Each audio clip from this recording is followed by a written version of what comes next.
Shout out Bruce Gas, aka Toka too. You know I had to drop a track for my boy. Yeah, been here rapping boys out here telling favors. I'm the hardest young nigga, I ain't signed to no label. Hey, Bruce Gas putting no fights on the table. Calling that boxing since Kane versus Abel. Smoking so much gas, you would think that shit was fatal. On the people shit like Muhammad Ali. Shut up, Bruce Gas. One day we gon' meet. Yeah, we gon' blow it down. We gon' smoke hella weed. Yeah, we gon' blow it down. Take a hit out the Toka too. Slipping hella shots, but like Tyson with the people. Little Glock by my side, but it hit just like the crew. Shut up, man. Chat real shit. That's my fucking dude. We always cooking on the pan. Strapped to my side, I ain't talking about no sin. Bruce passed me the blunt, I'ma light it like a candle. Ayy, non-stop bars, man, I always spit flames.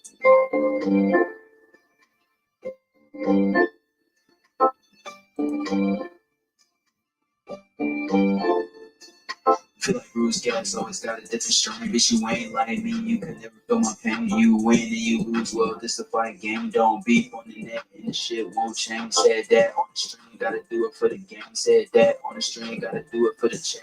I ain't undisputed.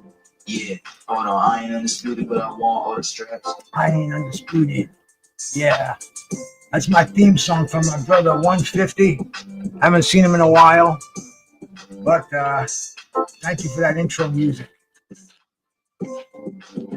Today we got boxing coming on in a little bit, man. Richard Hitchins and George Kambosos. That should be a lot of fun. But man, this is like one of the craziest days in America that I have ever experienced. I mean, this is like this is insanity. We've got 2,000 protest marches going on for the No King rallies. And then we got Trump having a birthday party costing up to $45 million. It just doesn't make any sense. So I'm glad there's some boxing on tonight, man. You know, that's why I'm here. I didn't have anything to do in this evening.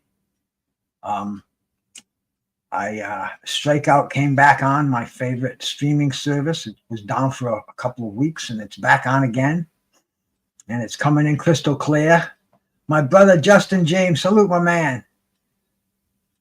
Craziest day in the world going on here, man. Craziest day in the world in this country. It's kind of insane. I was watching a little bit of that crazy parade. I said, "Fuck, man, I can't watch that anymore." It was too depressing. I'm watching protests all over the country, and man, and then the two politicians in Minnesota that got killed. I mean, this has been the craziest day. And the fighting is still going on in the Mideast. You know, we're bombing Israel is bombing Iran.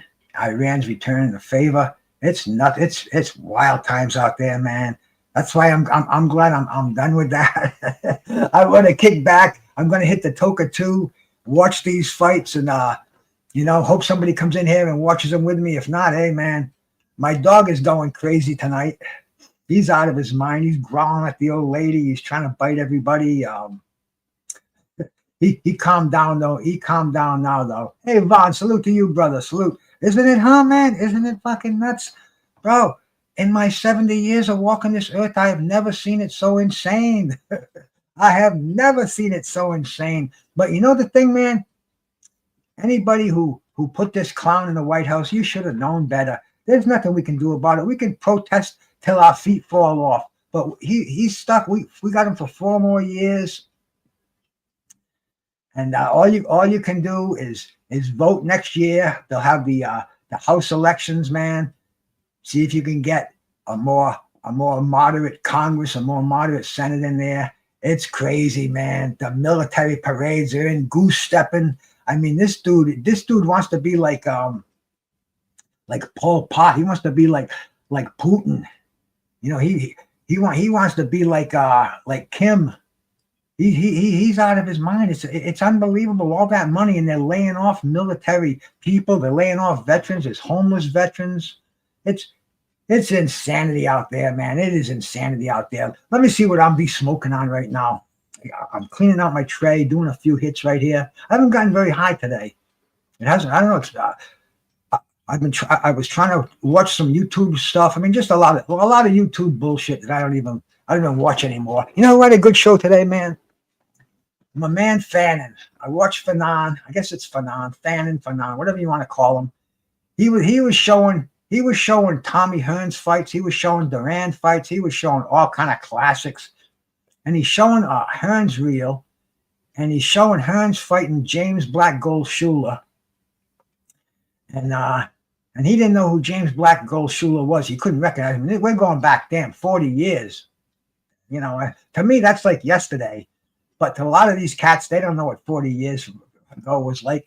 Anyway, he says, Bruce Gass, who's that out there? I typed in there, that's James Schuler. He goes, thank you, man. And you know, other highlights he was showing Hagler and Juan Roldan. And I pointed out to him that's Hagler won his WBC middleweight title in that fight. Anyway, I hooked up with him after he won, so we're going to get together on maybe next Saturday. We're going to do an old timer show on his channel, and hey, get more exposure out there, get more. You know, we can always share it to our broadcast, or you know, just a fun thing to do. Because man, you know, when I start talking about fighting from the 80s, the late 70s, the 80s, the 90s, I get all charged about that. That was real boxing. You know, the stuff they're giving us now. You know, it's like a slice of bologna compared to a filet mignon. But anyway, man, you know, we got some interesting fights coming on tonight. You know, Andy Cruz, I don't know if he's not going for a title, but he's fighting some semi-important fight tonight. The guy's name is I got to read it here, Hironi Mishiro. So I'm sure he's Japanese. You know, and we go check out their records, man. You know, we check out their records. It's real easy. That's why I like sitting here watching fights. If I haven't heard of the guy, I'll just Google their name, go on Wikipedia, look on BoxRec, man. You know, see what they're saying about the cat. There's a heavyweight fight coming up, man. It's on tonight, and check this out. See if I can. I'll see if I can even share the screen on this one, because this is a bizarre one here. First of all, let me put him up here. There we go. Here he is.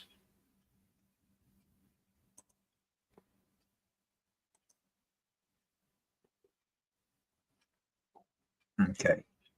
See if I can get this up here.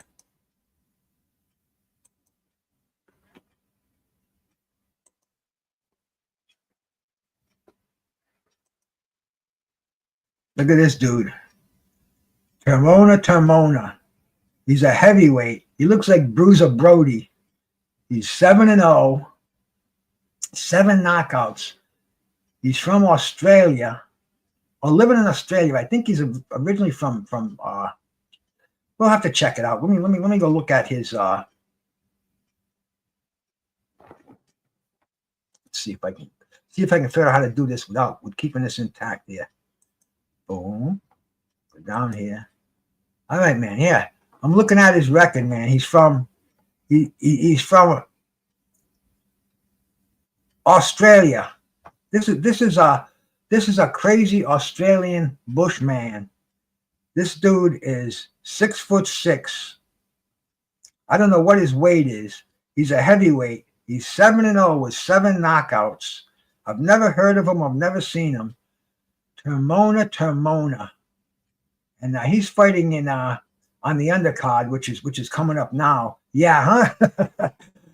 You know that, Vaughn. Dude with the same name, the first name and the last name. I knew this kid when I grew up. He just died recently. His name was Kenny. Really nice guy. Toughest son of a bitch I ever met, pound for pound, man. This kid, and he was a boxer too. He knew his boxing. I used to fuck around with him in the gym once in a while. He had a gym, and you know, we'd put the gloves on. We'd play back and forth in my backyard. But this kid knew his boxing, and he was strong as a bull too. If fate had turned the other way, he would have made a great boxer. But getting back to Termona, Kenny, same thing. And he passed away, you know, in his prime. Cancer dropped him. Very, very, very sad. But I'm looking forward to seeing this cat Termona. And he's fighting in the main event, and he's taking on another undefeated guy. He's taking on this guy from Geneva, New York. His name is Aleem Whitfield. He's 9-0 with 6 knockouts. And he's already got a fight signed beyond this fight. So he's assuming to win. He's assuming to win this fight in June, where he's got a fight signed for September. So I mean, this is kind of going to be kind of going to be a fun little affair here. And this is on the Zone. I'm looking at the Zone. See, I stream these fights, man. I can't afford any of this shit, man. Shit, man. I'm Social Security, and whatever I can hustle up on the side. $19.95 if you get a subscription for the Zone. That's if you get the yearly subscription. So that's like just to watch these fights on the Zone is costing you $240 a year. That's insane. That's insane. By the month, $24 a month if you buy these fights. There's my man John McSmith. McSmith, this token's for you, brother. I'm just kicking back here watching these fights on this crazy day. I'm glad you stopped in, my man.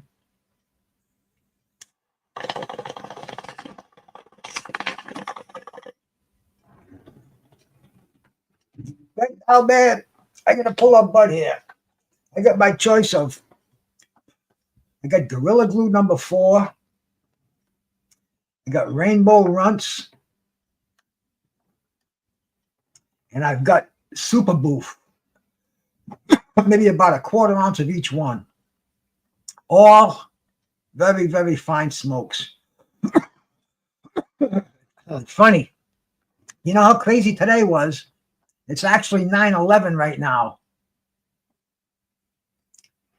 Hey, my brother De Niro, man. Salute to you. Susanna, I see you out there. Salute. What is this thing on here, man? This thing where I can't see the chat that well. Yep, GG number 4. That's what it is, man. This one right here. GG number 4. That's a little smoke, McSmith. You know, I was sitting on the fence over here, like we sometimes do, and I'm gonna go with the GG number 4. Oh, nice aroma. Let's see. This is the bud we're gonna snap open and try here. Let's show this to you. You can get a good view of it. See, this is a nice looking little skinny cone shaper here. And this is let's see if we can get a little close up on that bad boy. See if it'll focus.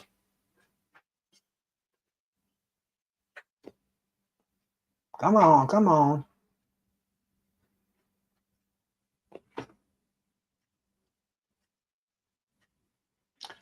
I don't know why that's not focusing. Maybe let me see if I go in the studio and I don't want to fuck around with it too much. I hit this. Is that gonna get us? There we. Yeah. Okay. Let's focus in now. Let's see what this does. Let's see what this does to it. Let's see what this does to it here.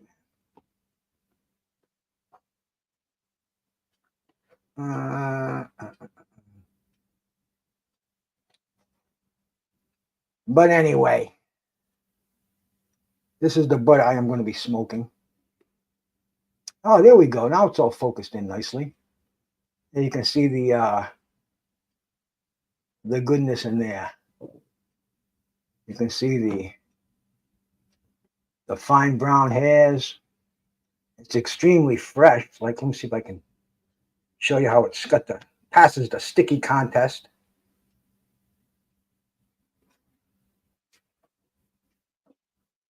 And then we're going to snap that bad boy. All right. Yeah. Nice little.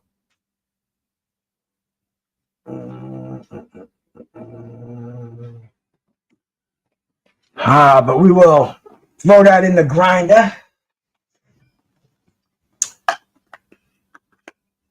And these fights should be this next card on the main event. I'm sure it's going to pop up any sec now. But I'd like to see George Kambosos shock the world. You know, see, Richard says Hitchins. This is a weight bully. This is classic. All these fighters now, man, instead of fighting in their class that they should be fighting in, weighing in on the same day, they're killing themselves to fight in an unnatural weight class. And he's going to come in tonight. He's going to come in at 155 pounds easy because he looked like a skeleton at that weigh-in. That gave Kambosos all this false confidence. He comes in with 50 grand in his hand. He wants to bet on the fight. I mean, this is too much. This makes Marvin Hagler turn over in his grave. The show in New York City where this is going on right now, man. The theater at Madison Square Garden. I was there in 1973. I saw this band called Poco there. Anybody ever heard of them? Poco. They were a Buffalo Springfield offshoot. Richie Fury, Jim Messina. They had a couple of hits. I ended up in New York City to visit somebody I knew, and they said, "Hey, let's go see who's Poco." It was kind of fun. It was like a hillbilly kind of a concert, fun thing. But we bust that bud down, and it's got to be fortified. It must be fortified. Let's see here. I got some butter there. Some diamonds. You always fortify it with some diamonds. Some nice little THC diamonds as we wait for this. Yeah, I can show you these without spilling them. But these are diamonds. See if that focuses in. There we go. Okay. See how they look like little. Looks like a freaking sugar bowl here. But that we use a little scoop. We take a little bit of that out and we add that to the Gorilla Glue number 4. Almost like you're giving it a shot of freaking testosterone. And you get all those little diamonds off this. See the little scoops that I roll joints with. I put the reefer into my cones, make those pre-roll cones with. Oh, they're showing these heavyweights are coming up. The two that I was telling you about. This is one of the fights that we want to see right here, man. 2 undefeated super heavyweights. What was this cat's name again? Tomoa. Look at him. He's a showman too. 6'6". Looks like he should be in the WWE.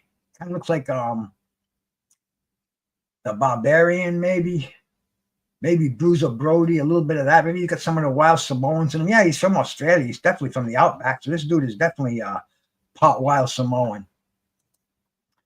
But he's taking on, who the hell is he taking on? Undefeated, another undefeated heavyweight from New York. So this guy's fighting in his backyard. Aleem Whitfield, 9-0, 6 knockouts, 35 years old, 6 feet, 246. Our man Timona is 27, 6'6", and 265. These are two little giants in the ring. So I'm going to massage this liquid diamonds into my Gorilla Glue number 4 here, and wait for this belt to ring, because I mean this is going to be a fun fight. Heavyweights, I haven't heard of either one of these guys. They're both knocking on the door to become what are we going to call them? Prospects, I guess you would say. And they're fighting each other, something you don't see very often. Very, very rare you see 2 heavyweight prospects, undefeated, fighting each other like this. But I don't know, DAZN, Turkey Al Sheikh has a lot to do with DAZN.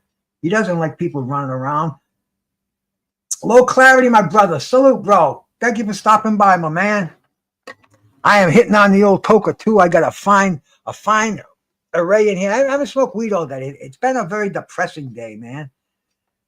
It's been a very depressing day. I've been watching the things going down in the world. The 2 politicians getting killed in Minnesota, fucking bombing in Israel and Iran, and I mean the protests all over the country, and the fucking president having a goddamn parade on his birthday. It's like, man, there wasn't enough weed in here to get me high, but now I'm kind of kicked back. The day is done, the sun is down, the old lady's in bed, and boxing's coming on. This is cool. This is like two heavyweights I've never seen before. Aleem Whitfield, Timona. They're heading down to ringside right now. This should be a fun little opening. After this, we're going to see Andy Cruz, and then Richardson, Hitchins, and our man fucking George Kambosos. George Kambosos, man, I saw him when he beat Teofimo Lopez. My brother Mad Chad, He came down here, sat on this couch with me. Not this couch, a couch I had before that. We watched the fights. We partied. We ate. We just had a great time. We did a live broadcast right here. This is when I was first doing the YouTube, man. Maybe about 3 years ago or so, maybe a little longer. But anyway, same thing we're doing right now, except I was doing it solo dolo. And I'm glad I got at least a couple of people in here watching it with me. I'm depressed too, man. See, my brother Low Clarity saying, oh, he's got something to say here. Let me see what he's got to say. I'm depressed too. I tried to bring up my wife's credit card debit, big mistake. And yeah, Trump is a monster.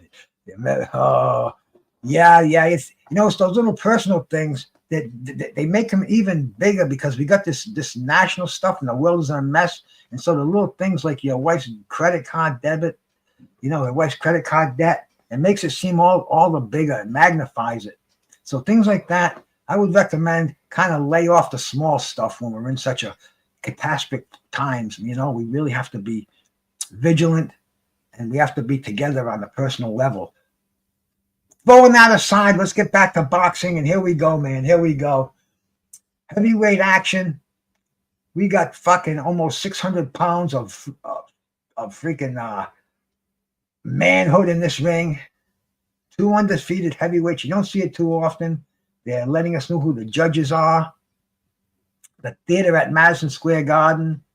David Field. Oh yeah, this referee, he's got that snarl on his face. We've seen him many a times. I guess he's a kind of a regular on the zone, the East Coast fights. But Low Clarity, if you're puffing grass, man, it'll make you it'll relieve the anxiety and the depression. If you're a drinking man, it's only going to intensify it. Anything else? I don't know what to say, brother, but my head and my heart is with you. Aleem Whitfield, hometown boy. Is he going to knock this Aussie out? I wish my brother Carl was here. Let's see. Yeah, he's awake right now. Australia, they're wide awake. This is like almost lunchtime for them bastards.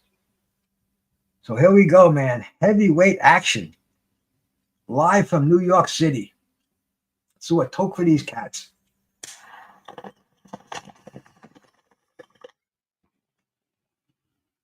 Please hit the thumbs up if you're here too. I don't know what it does, but it does help. Everybody else says it. And I'm saying it too, so please do. But here we go, man. Termona. We could make a song about that. Termona. From Brisbane, Australia. Good day, mate. Good day, mate. I can never get that accent down. There's certain words they just once they pronounce them. But see, if I listen to a Brit and I listen to an Aussie, I can tell the difference. So, but this dude's big. This is he gonna be a primo carnera, like a real fucking clumsy, lumbering around the ring? This other dude looks like a football player. He looks like he's ready to throw a shoulder into him. They touch gloves low, really low, almost like at the hip. And Tomoa, he's got them braids going on, tied up in the back. If that comes undone, is he just going to say, cut him off? Or is he going to pull a tank and say, man, and take a knee, I got the hair grease in my eye? We'll see. Here we go. Aleem looks tough. He's got that face, man. He's got that gorilla face. He ain't gonna stop. Look out, man. And Tremona, orthodox, throwing a jab. Let's see if he can take advantage of that reach difference. Oh, Whitfield is just coming in with a overhand right, trying a left hook.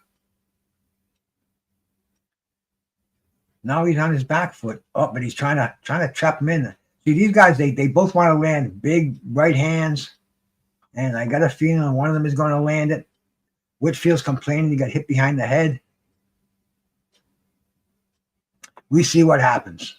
Oh, they're both clinching. We don't want to see a clinch fest here.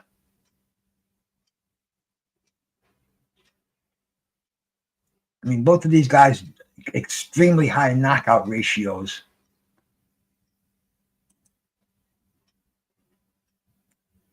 Whitfield's got a 66.67% knockout ratio. And man, Samoa, I think he must have a 100% knockout ratio. 7 knockouts and 7 wins. So this is big boys throwing bombs here. I don't think we're going to see round 10 is what I'm saying. Oh, it's only a 6-rounder. You know we're not going to see round 10. Oh, Samoa almost is trying to land a sneaky right hand. He's getting inside there. See if he can get some leverage off on the inside. That would be the test. He's trying to punch down with that right hand. He's got the size advantage. If he can catch Whitfield reaching, he may be able to drop that right hand in there.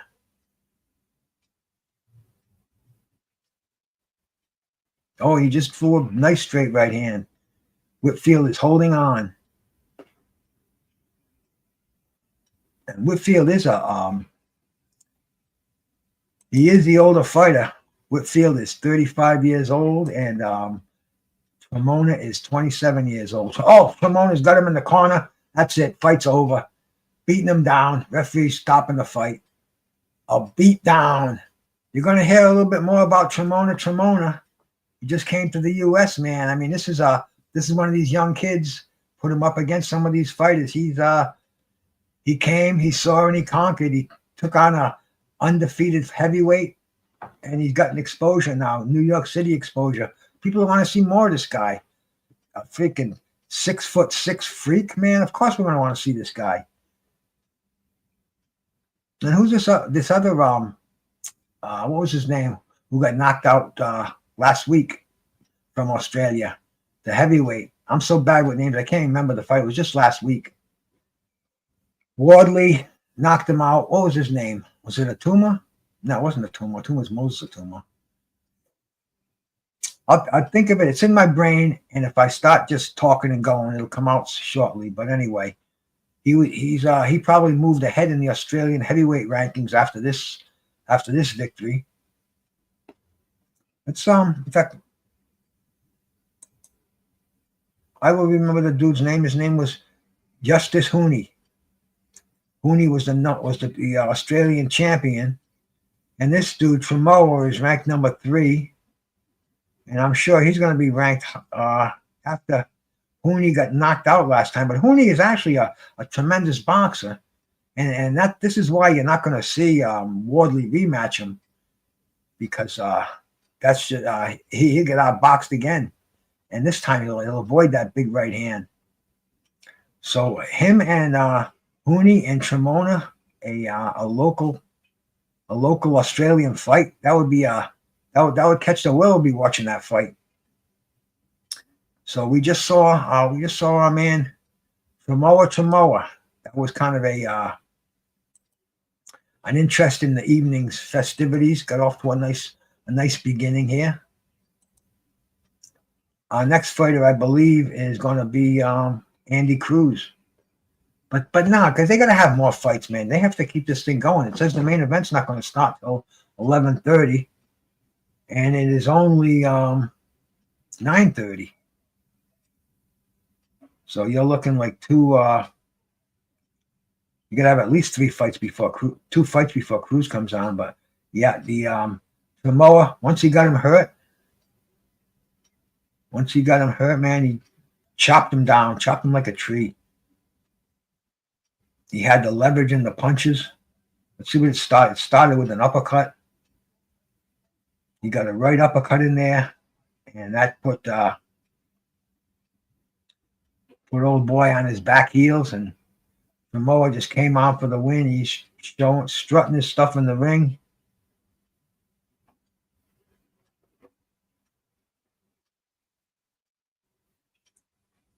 And we'll see what the next fight's going to be.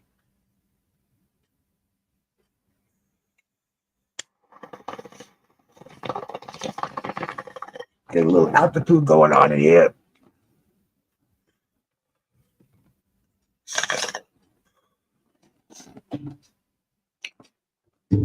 water key. Everybody out there, whatever you're drinking, put it down and pick up some water. Drink more water than you're normally drinking now.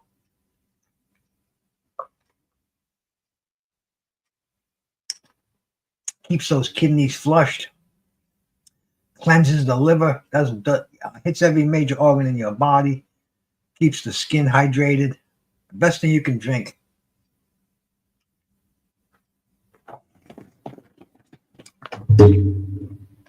I'll tell you, you can taste these diamonds I just did.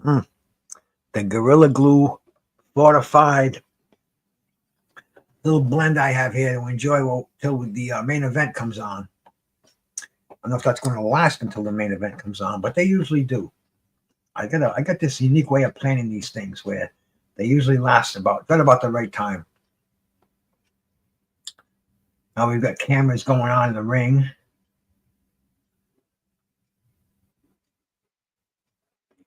And they're talking to the giant Aussie. Let me see if my headphones will work. I haven't put them on about. I haven't done a live fight thing in about a month, so let's see.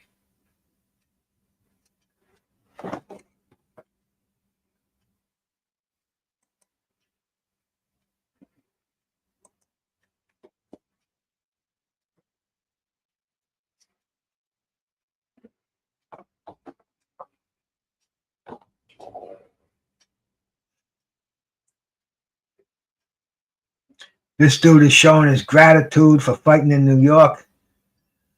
He's got a personality. He's here to take over the heavyweight division.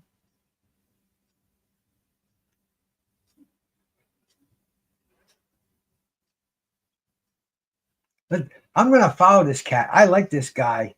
Tomoa.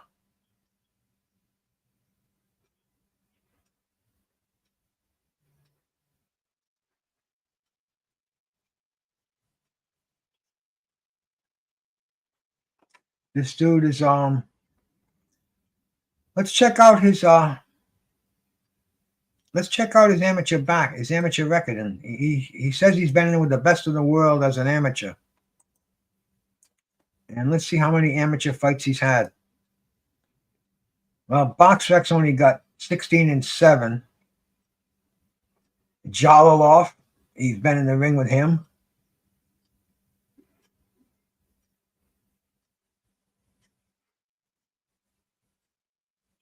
I'm trying to see if there's any current heavyweights names that I recognize on here.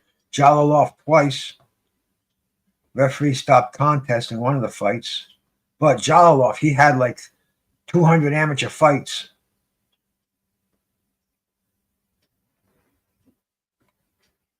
Justice Hooney, he's been in the ring with him as an amateur. Probably as a pro too, sparring. But this is definitely a cat to be watching out for.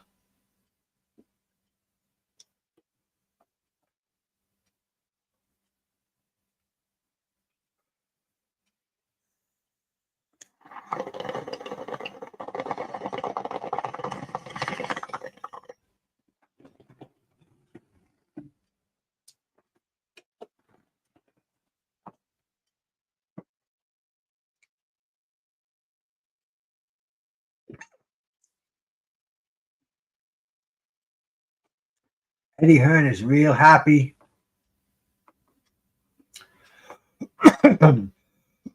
Heavyweights is where the money is. You know, all the fights that we got that are coming up. What are we talking about? We're talking about Usyk and Dana Dubois coming up, and even the undercard, man. You know, Atuma and Dillian White.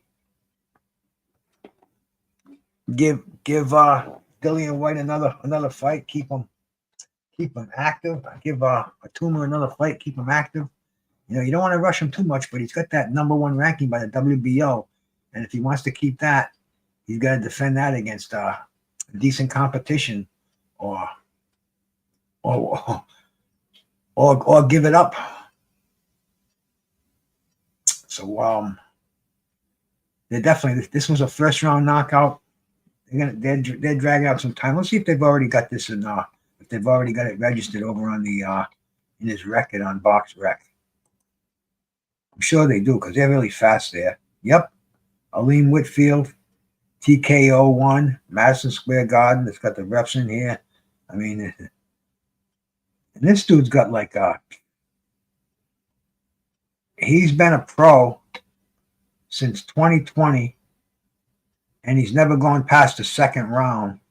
The majority of his fights have ended in the first round.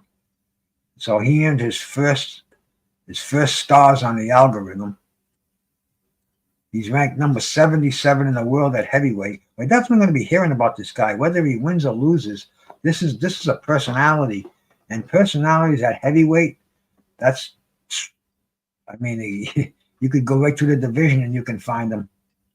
Guys who never won the big one, but yet they were personalities. Guys like David Tour, fucking Andrew Galata. They were in demand. They were personalities, but they never could win the big one.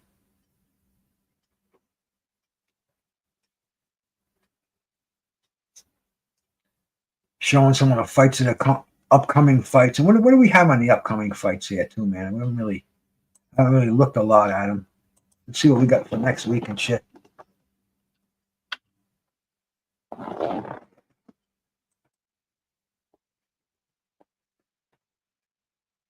Oh, Brian Norman on the 19th. So that's my mom's birthday, my late mother's birthday, June 19th.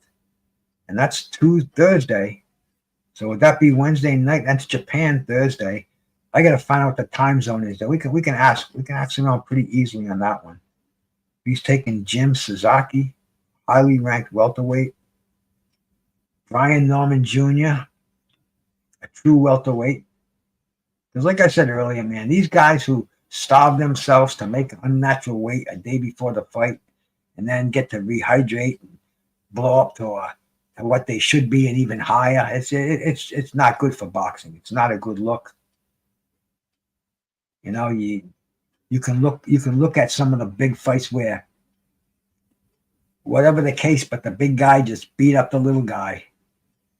And is that what's going to happen when Bud Crawford fights Canelo? Who knows, man? There's that saying in boxing. It's been around forever. The good big man always beats the good little man. I was watching Ali and Bob Foster the other night, man. Ali, not known as a power puncher, but he could, every time he was hitting Bob Foster, you heard him. And Bob Foster, known as a power puncher, he was smacking Ali solid, but he wasn't having the effects that he had. His punches that on a light heavyweight would put him in the hospital, would literally knock them cold.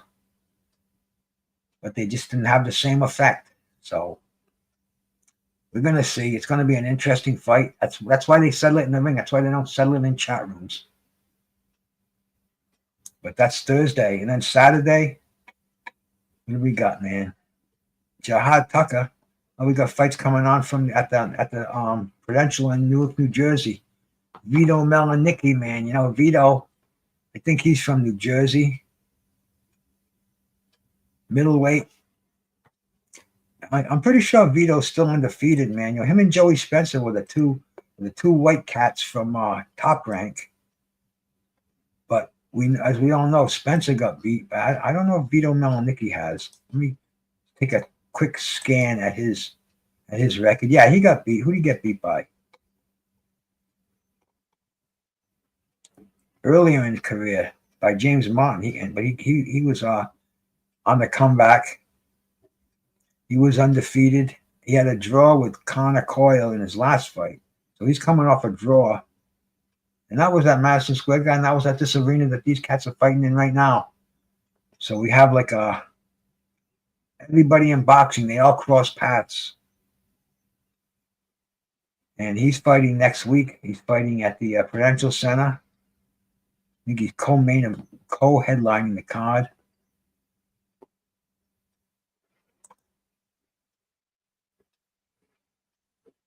Mbili and Slecki coming up in another 2 weeks. No, is that a week? Is that 2 weeks or a week? No, the 21st. That's next Friday. So we got boxing, man. Boxing is all over the place. Wilder's fighting. Wilder and in Wichita, Kansas on pay-per-view. Tyrell Herndon. We'll see how many pay-per-views that sells. Jake Paul is fighting Julio Cesar Chavez Jr. That's still going on in June. Zerto Ramirez is on the card. Holly Holm, Floyd Schofield. We got some good names on there. Raul Curiel. I know that name. Where did we see him on an interview or something? Or he just been in the news a lot. Let me see. 15-0. Yeah, he beat Alexis Rocha. That's why we know his name. And he's fighting on the undercard. He's way down the list. So that should be a decent card, man.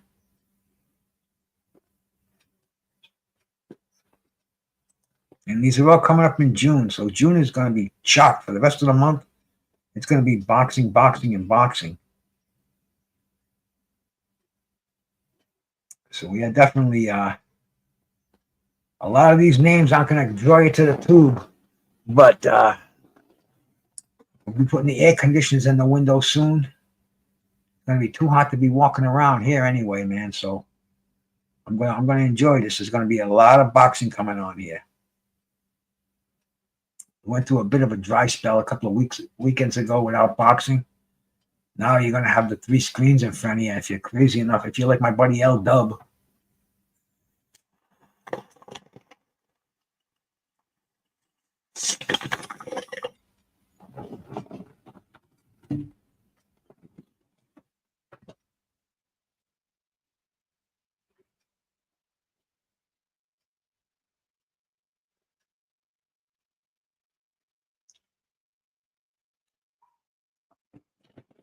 Oh, that taste. Very, it just has that potency taste to it. I don't know how you can describe it.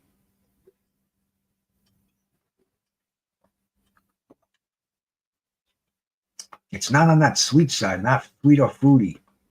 It's not even earthy. Those diamonds, they're predominant. They have just a heavy THC taste. Them terpenes in there. But they're showing our man Tomo over here, finishing off old boy in the corner. I guess we're getting ready to move on. What's the next fight on this card? I don't think they're going to show Andy Cruz yet. Tito Mercado. Have we seen Tito Mercado up there yet? Super lightweight. This card started at like 7 o'clock. They had the undercard. The undercard wasn't on YouTube. But let's see, did Mercado fight already?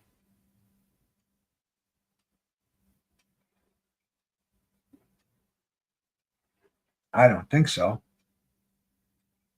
Like I don't even see him on here. Let's see.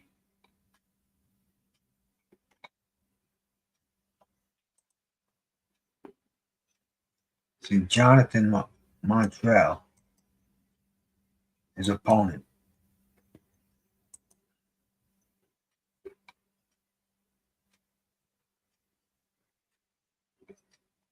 No, I don't even get that fight. It's on the card tonight. Tito Mercado and Jonathan Montrell, and I can't find any evidence of it or any evidence of these guys even fighting each other.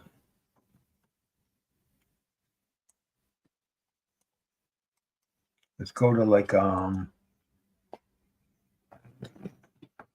the last dude he fought was Pedraza, and that was in February.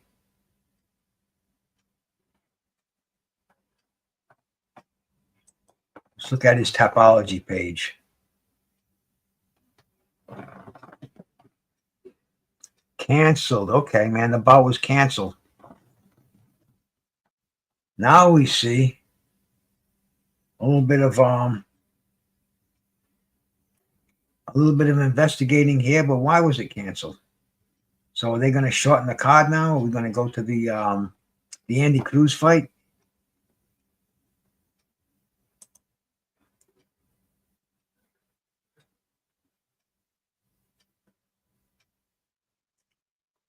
Alexis Bayer and Rodney Hines. They also have another heavyweight fight on this card. Let me see if this let's investigate this a little bit more here.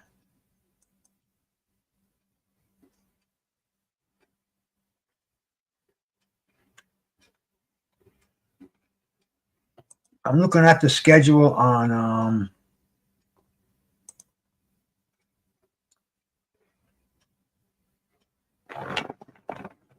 SB Nation.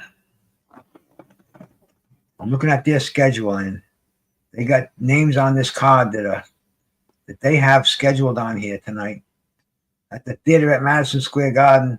That aren't even they're not even listed on any other platforms. Their names aren't on in their topologies. I mean, these. We'll see what they're gonna do next. It's 9:45. I got a feeling they'll throw the Andy Cruz fight on here. This is New York City. They want to get these guys in and out of here. They don't like having crowds late at night. And I guess with all the protesting tonight, it must be pretty cool. There's my man rolling with the punches, bro. Salute to you, man. All is always well, Roland. I'm sitting here getting a buzz on, watching this boxing over here, and just seeing if anybody passes through. Shout out to my brother rolling with the punches. I'm smoking some good herb over here. Medicinal. Helps my arthritis.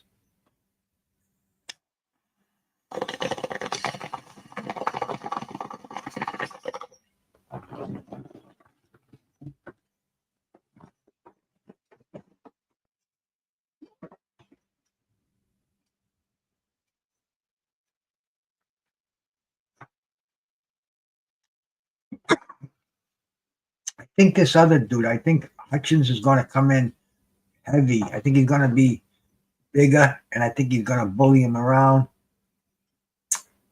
Kambosos is he pulled off the upset. I was sitting right here, and it was in that ring right there, man. Me and Mad Chad watched that one. He pulled the upset of the world when he beat Teofimo Lopez. And tonight, can he do it again? If not, he's already considered cannon fodder. He's a gatekeeper at best, and tonight's only going to prove it. But his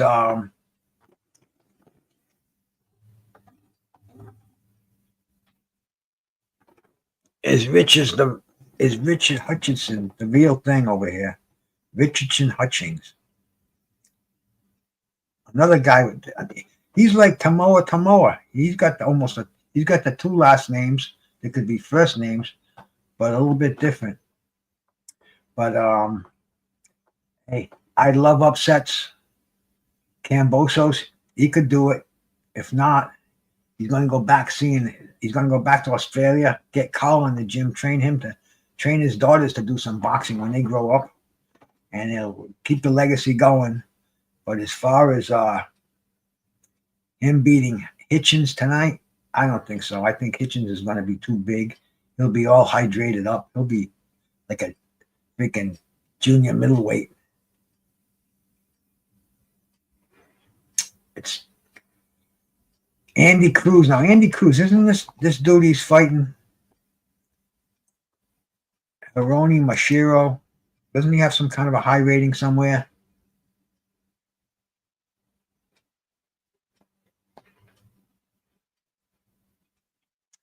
Hey, good for you, Roland, bro. Hey, Derek Clark, my brother. Salute, man. You watching boxing tonight, man? Madison Square Garden at our disposal.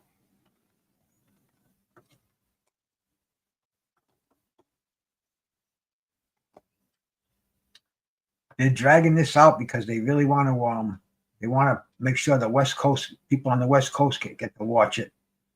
This is East Coast people. We want to see the fights now. We want to see them 3 hours earlier, but they have to drag it out. Keep it going here. We're in an international boxing atmosphere. You know it, brother. You know it.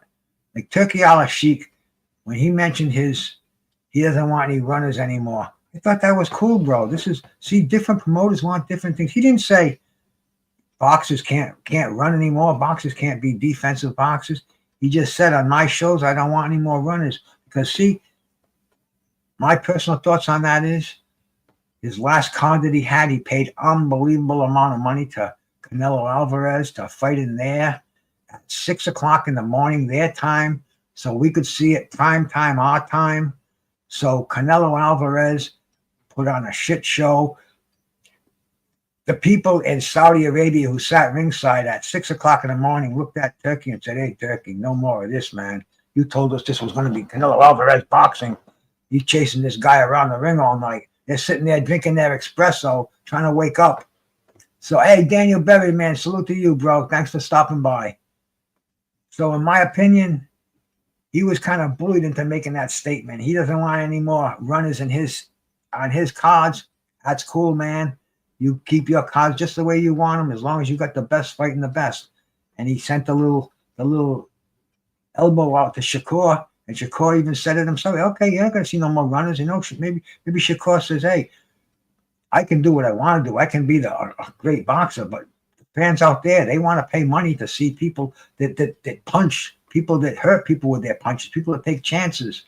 Can't dance around all night. You know, it just doesn't happen." There were some cats back in the day that I used to see that did it, but never, like guys like Howard Davis Jr. He would dance around all night long and never won a world title. Fought the best. Was one of the best boxers in the 1976 Olympics. He was considered a better prospect than Sugar Ray Leonard in those games, but he just didn't have the power as a pro. And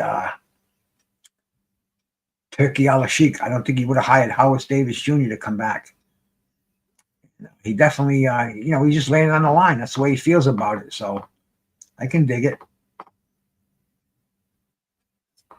Let me do another hit. I think I got to change the water in my toka too before the fight starts. He was getting a little raunchy here.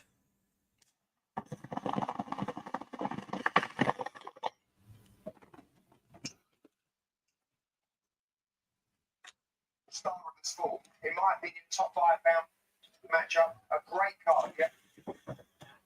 Can't put that out, I'll get in trouble. Be right back.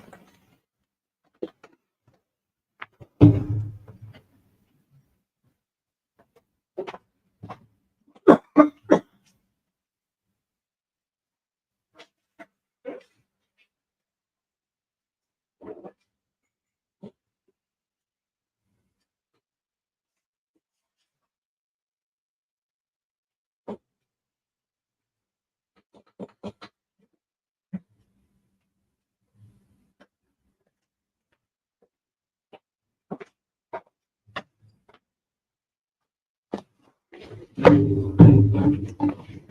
we go. Clean bong. Ready to go. Oh, this could be this is the Andy Cruz fight coming up.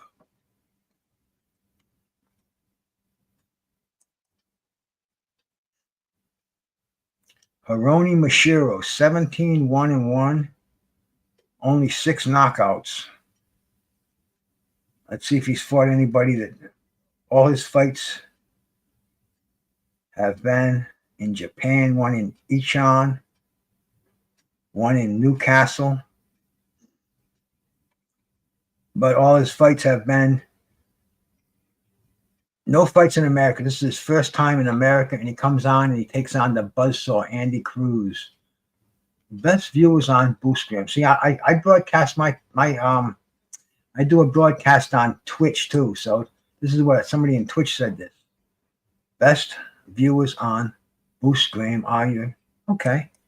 We'll take the view. I figure what the heck, man. As many platforms as I can get on. We'll get on there, we talk, we invite people in here, keep the good feeling going. Try to get away from this crazy shit going on, man.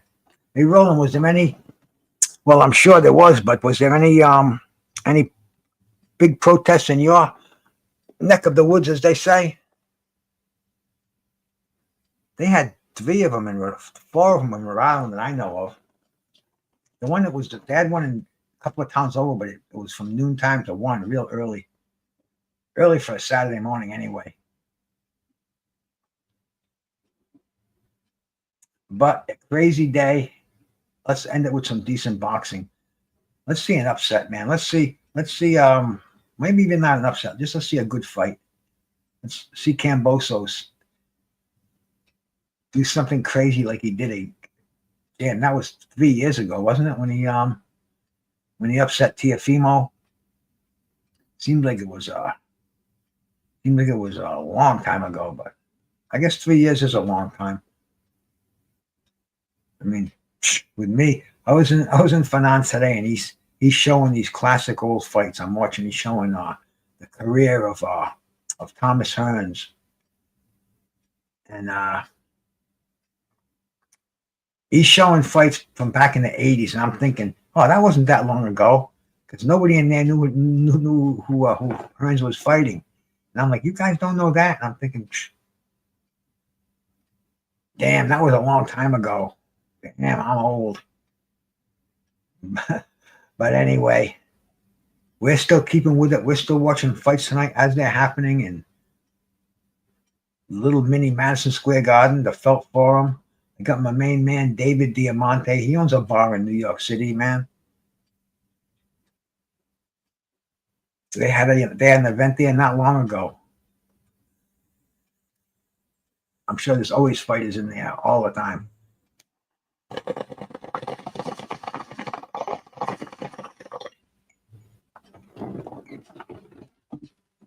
If I ever go to New York City again, that's one.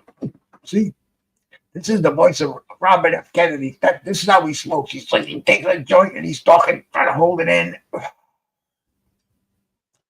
That's my RFK impression. Take a big toke on the Toka 2 and hold it in. But here comes Mashiro. And what's Mashiro? Let's see, man. Of course, he's a top rated lightweight in Japan. He's ranked on the algorithm 14th according to Box Rec.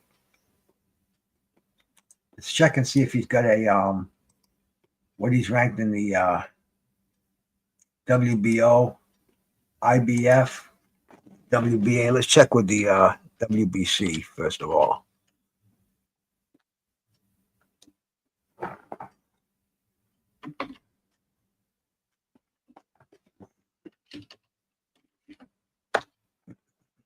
Mm-hmm.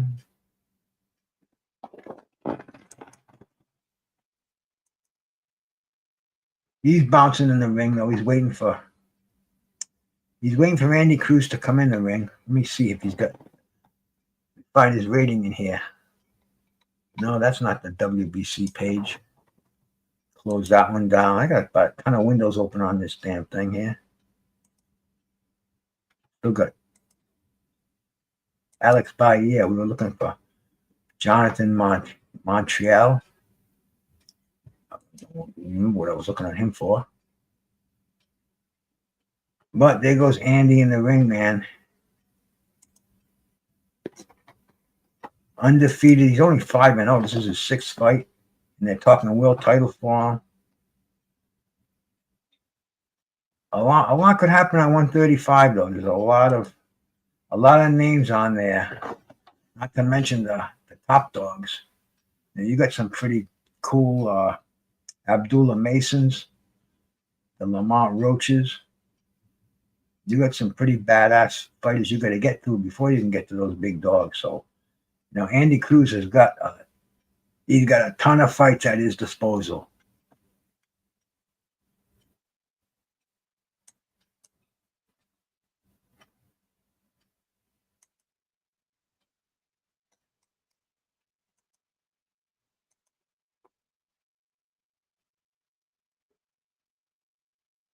David Diamante is starting to make the announcements.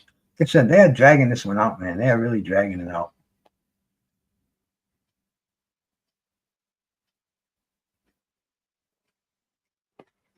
What is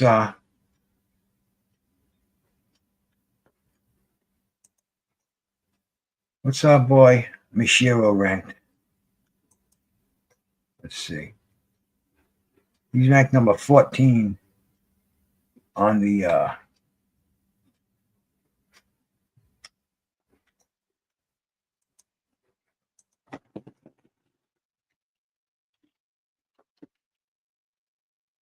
I wonder if Ring has him ranked.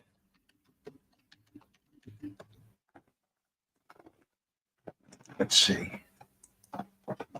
See if Ring has him at lightweight. They have Andy Cruz at number 5, and they do not have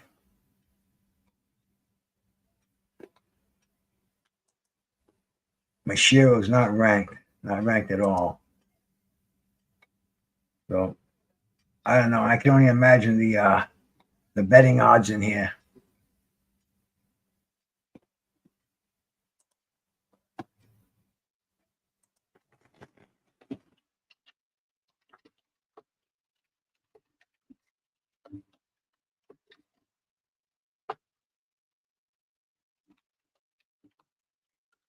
Let's see if we can find the betting odds. Oh,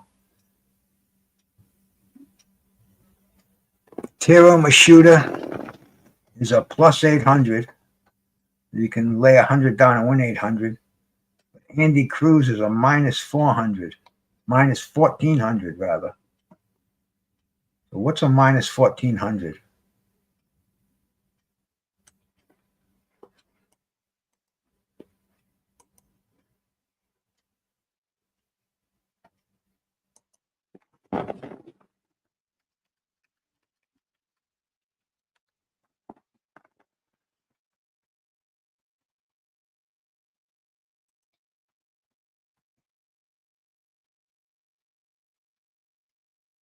Cruz is clowning up. He's got the big smile. Is he going to make short work out of the Japanese man?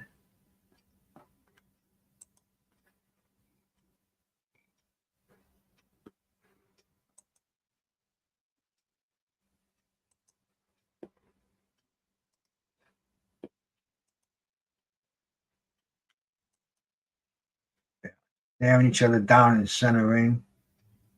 Mashiro doesn't have a punch. According to him, there's 6 knockouts and 17 wins.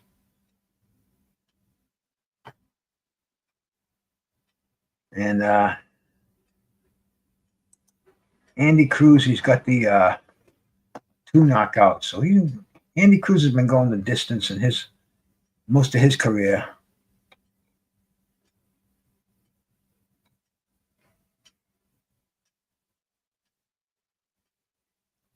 And here we go.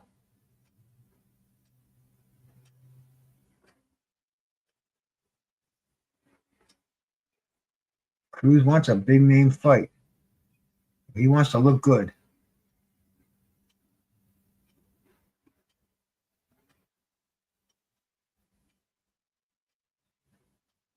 What's this one scheduled for? 12 rounds.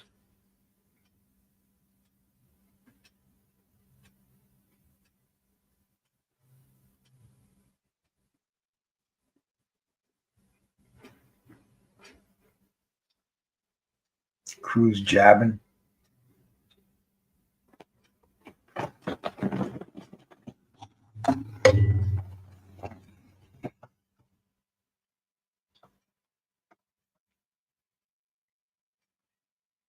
Shiro's got a wide stance.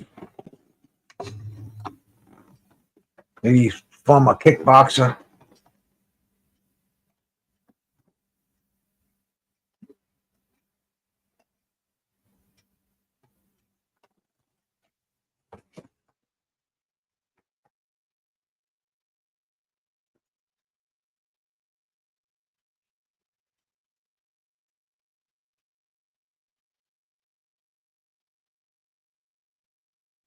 Michelle is trying to jab. Andy Cruz firing back in combinations. Oh, big right hand by Mishiro.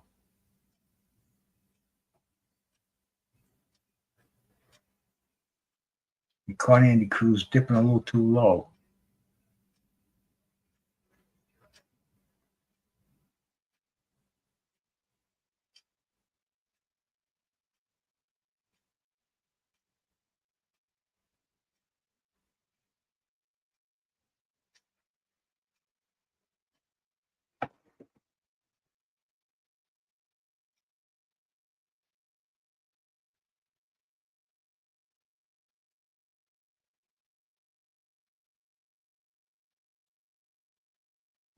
Combination of stairs by Cruz. Uppercut.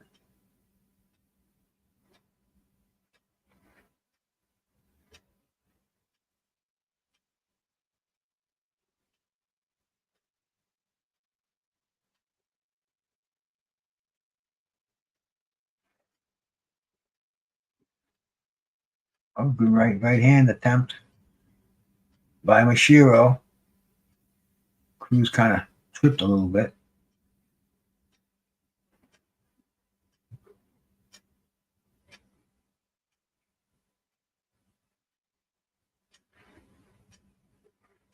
Ended the round.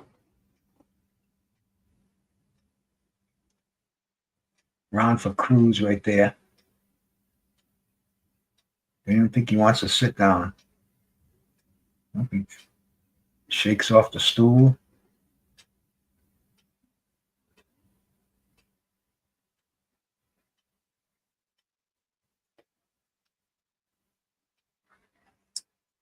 Makes it harder for his cut man to work on him, but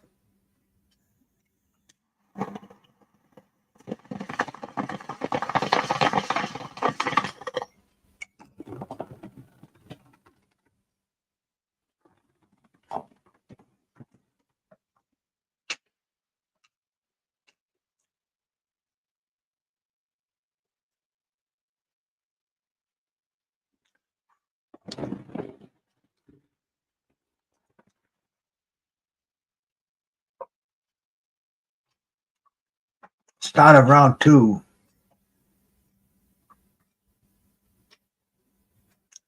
Good man rolling. Clean that basement up, man. You feel good after you do shit like that.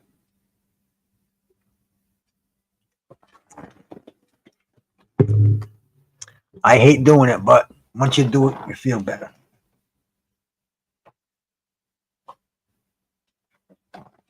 My earbuds just told me they were fully charged. If there's any close decisions, I can listen to the score.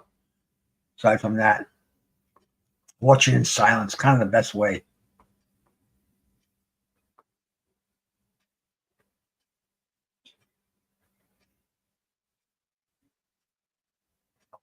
Oh, Andy Cruz just showed the right hand.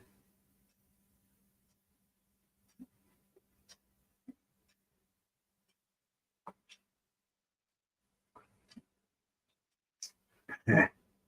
I had some chicks myself tonight. Nice. The wife made them. They were the air fried McNuggets, kind of, and mashed potatoes and peas and carrots was decent. Nice and clean. A little salad before it.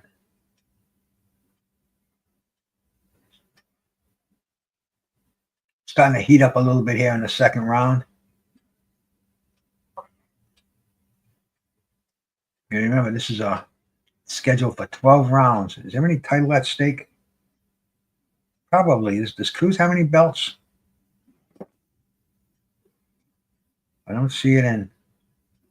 The BoxRec wouldn't recognize a WBA. I don't know what kind of squabble they have with them. Some Mickey Mouse freaking. They took all the recognitions of the WBA champions off their rankings, going as far back to Ali and bullshit. There goes Andy Cruz starting to land some punches. Referees telling him keep him away from them behind the head. Nice jab by Cruz. Oh, Andy Cruz is like just a machine right now. He's loosened up, letting his hands move.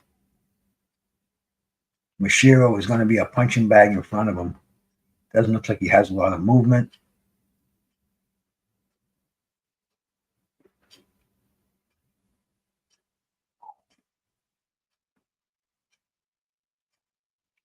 Mashiro coming straight forward. Andy Cruz might be waiting for him to come in, step aside, catch him with a trap. And it was at the end of the round, or the referee warning him? Not end of the round. Referee is warning him about something.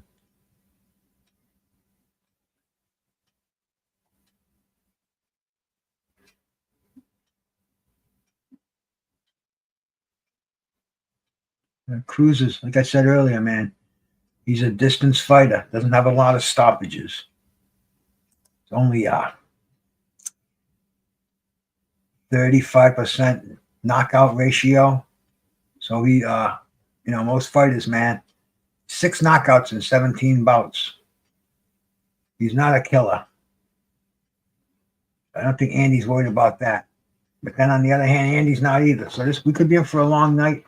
But Andy is putting on so far, in the 2 rounds that we've seen, a boxing clinic. This Gorilla Glue number 4, fortified with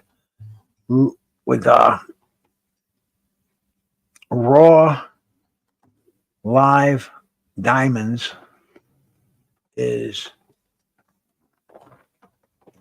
kind of doing a number on me too. Kind of like the number that Cruz is doing on Mashiro here. I see Cruz is moving both hands. Uppercuts on the inside, hooking to the body. And the defense is outstanding. Oh, pretty thing. Oh, beautiful thing to watch.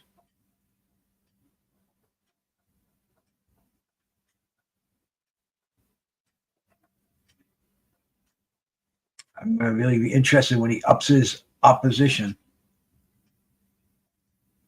Oh, referee's warning him about something. I don't know what. He just kind of used he used the skull of Mashiro as a speed bag for a second there. Pumping the double jab.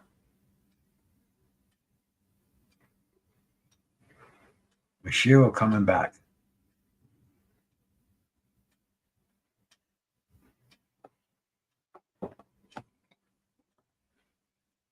Never been stopped. Only 1 loss on his record. Loss was to Ming Yo Jing. He lost by a TDU. Technical decision, unanimous. It doesn't say how the fight went into a technical decision. But maybe. Doesn't say it in box rec. We'd have to delve a little more deeply. Here's my brother El Harvey, bro. Thanks for stopping by, man. Hope you're having a great Saturday evening. Watching a pretty anticipated fight in the 140 pound. Oh, Andy Cruz is starting to take over, man. I think Andy wants a KO on his record. Another KO. Oh, he's doing some buzzsaw work in there. Whew. Amazing combinations. Oh, man. Hooks, crosses. I don't know what the referee's yelling about.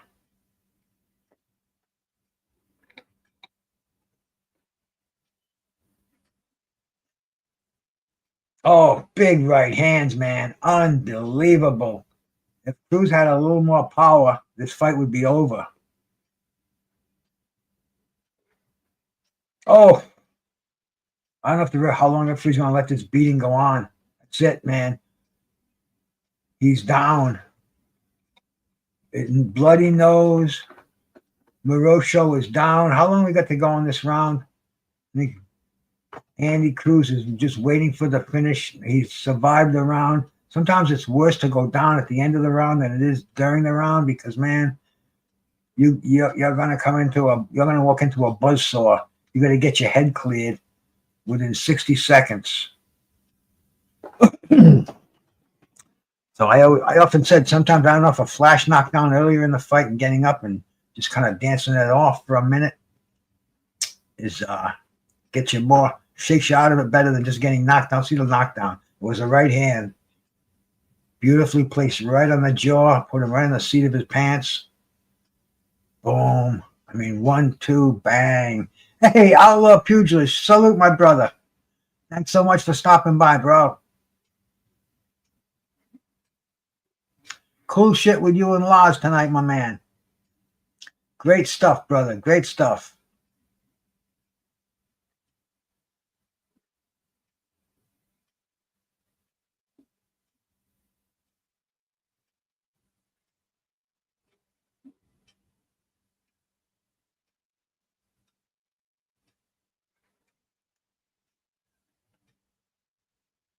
I think Andy Cruz is going to end the fight in this round. It would be the humane thing to do. I mean, he's totally outclassing Mashiro, game as they come. He's a kamikaze, but he doesn't. These are the kind of fights that damage a fighter if this goes on much longer. He's getting hit solidly with all the punches thrown by Cruz.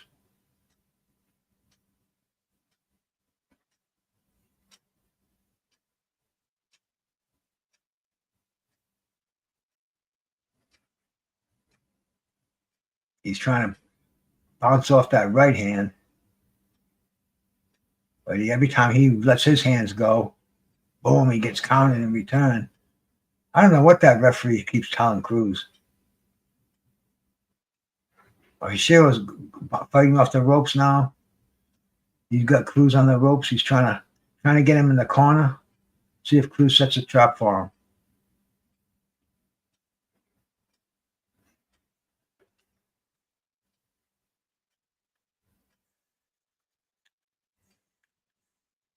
The fuck?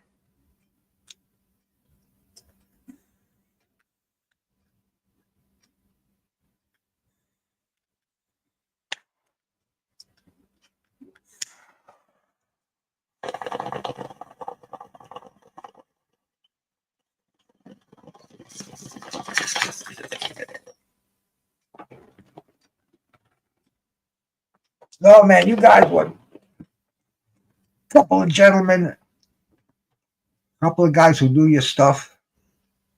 Very relaxing to go and see two guys talking like that. Oh, Andy Cruz is opening up now. Mashiro, tough as they come. He's trying to survive. He's in for a long night.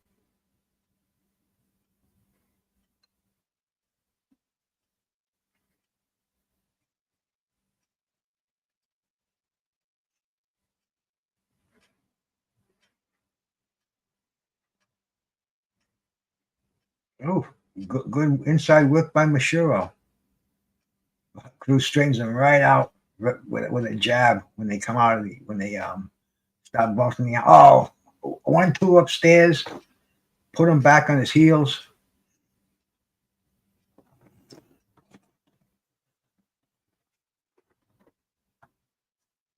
Cruz is just standing on the outside, waiting for him to come in and counterpunch him. Unbelievable, huh? Nothing can miss. You said it right there, Rolly. Kambosos getting his fist taped up. Excuse me for a second. The bad thing about smoking is you do get congested, so you have to blow it out, spit it out. As long as you get rid of it, it stays in there. Not good. You want to get it out of your body. And the thing about the cannabis itself, it's an expectorant, so it does help you get the excess phlegm out of your body. But smoking causes the phlegm, so it's a catch-22 kind of a thing. But Kambosos trying to get himself psyched up, man, walking down that stage again at the Hulu Theater, Madison Square Garden.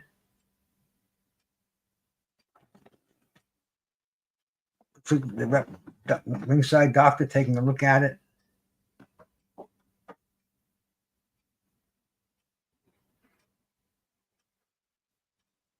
Letting it continue.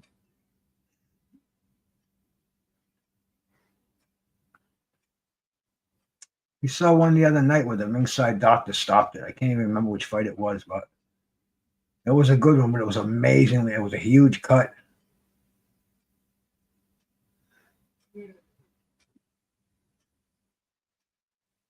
They're back at it. Mashiro must realize that maybe the doc said one more round. So he looks like he may just sell the store on this one, man. Oh, he's getting hammered. Bang, bang, oof. I mean, those are not the kind of punches that make for a long and lustrous career. Oh, I know, man. I got me a vape right here, bro.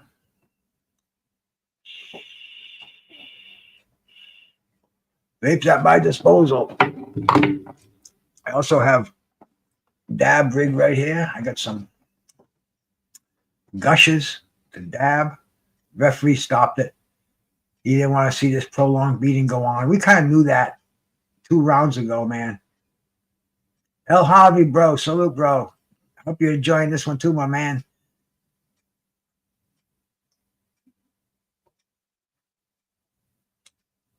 But Andy Cruz, one more step up the ladder now. Who's he going to fight next? Are we going to give him a big name?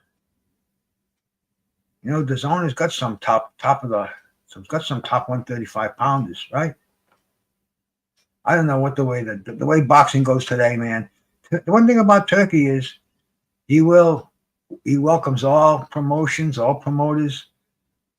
If they want to sign one fight deals, it's fine with the Turk. And it seems like that's the only way these fights are getting made, because some of these fighters are so only fighting in their own stables. They don't want to cross the fence or cross the street, as they used to say. It really limits the quality for us to see. But I mean, this was the difference in class, man. I used to watch some fights back in the day that were like this. You'd see some really, really game fighter. Somebody like like when Sugar Ray Leonard would fight like a Randy Shields. Randy Shields, tough kid back in the early 80s. He fought Cuevas, he fought Hearns. He was good, but just not good enough. But he fought the best. And when you go in there and fight the best, you're gonna get tattooed. You're gonna get punched. You're gonna get punched from every angle. And that's what happened to him. And our boy Haroni Machiro, he looked like that same. He looked like one of those same bring him in opponent kind of a guys where they were just totally outclassed, you know. Levels, as they say.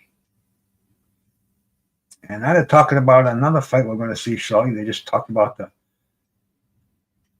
freaking Usyk and Triple D fight. I don't think it's going to end too much different than the first fight, but then again, I could be wrong, man. You know, maybe one is getting higher and moving up, and one is moving down. And they're crossing that different times this time. I look at that body shot that knocked him down, and every time I look at it from a different angle, is it a low blow or was it a legit body shot? And could Usyk getting up and blah, blah, blah, blah. The only way to settle it is get back in the ring again. Yeah, nobody's going to want to fight Andy Cruz. He's in another class here. But we'll see. Bob Arum's got to wait. See, Bob Arum, man, it's another guy. 95 years old or something now? He's way up there in the 90s. And the poor guy he's the beast involved in this game at that age. This is a tough game. You're fighting all these cutthroats out there, and you got to deal with fighters. And we know Bob can't be doing it again. He's just a figurehead, but I always associate Top Rank with Bob Arum. And love to see him make some of those fights with freaking Andy Cruz. They're talking to him now. I wish I could put it on, see what he's got to say. Cruz and Mason, that would be a great fight, man. Mason's supposed to get fast-tracked to the title now that old boy got stripped, man. Keyshawn Davis. So he's supposed to get fast-tracked to a belt overseas, right? I don't know. I forget the contender he's supposed to fight. But the winner of that taking on Cruz, man, that would be great.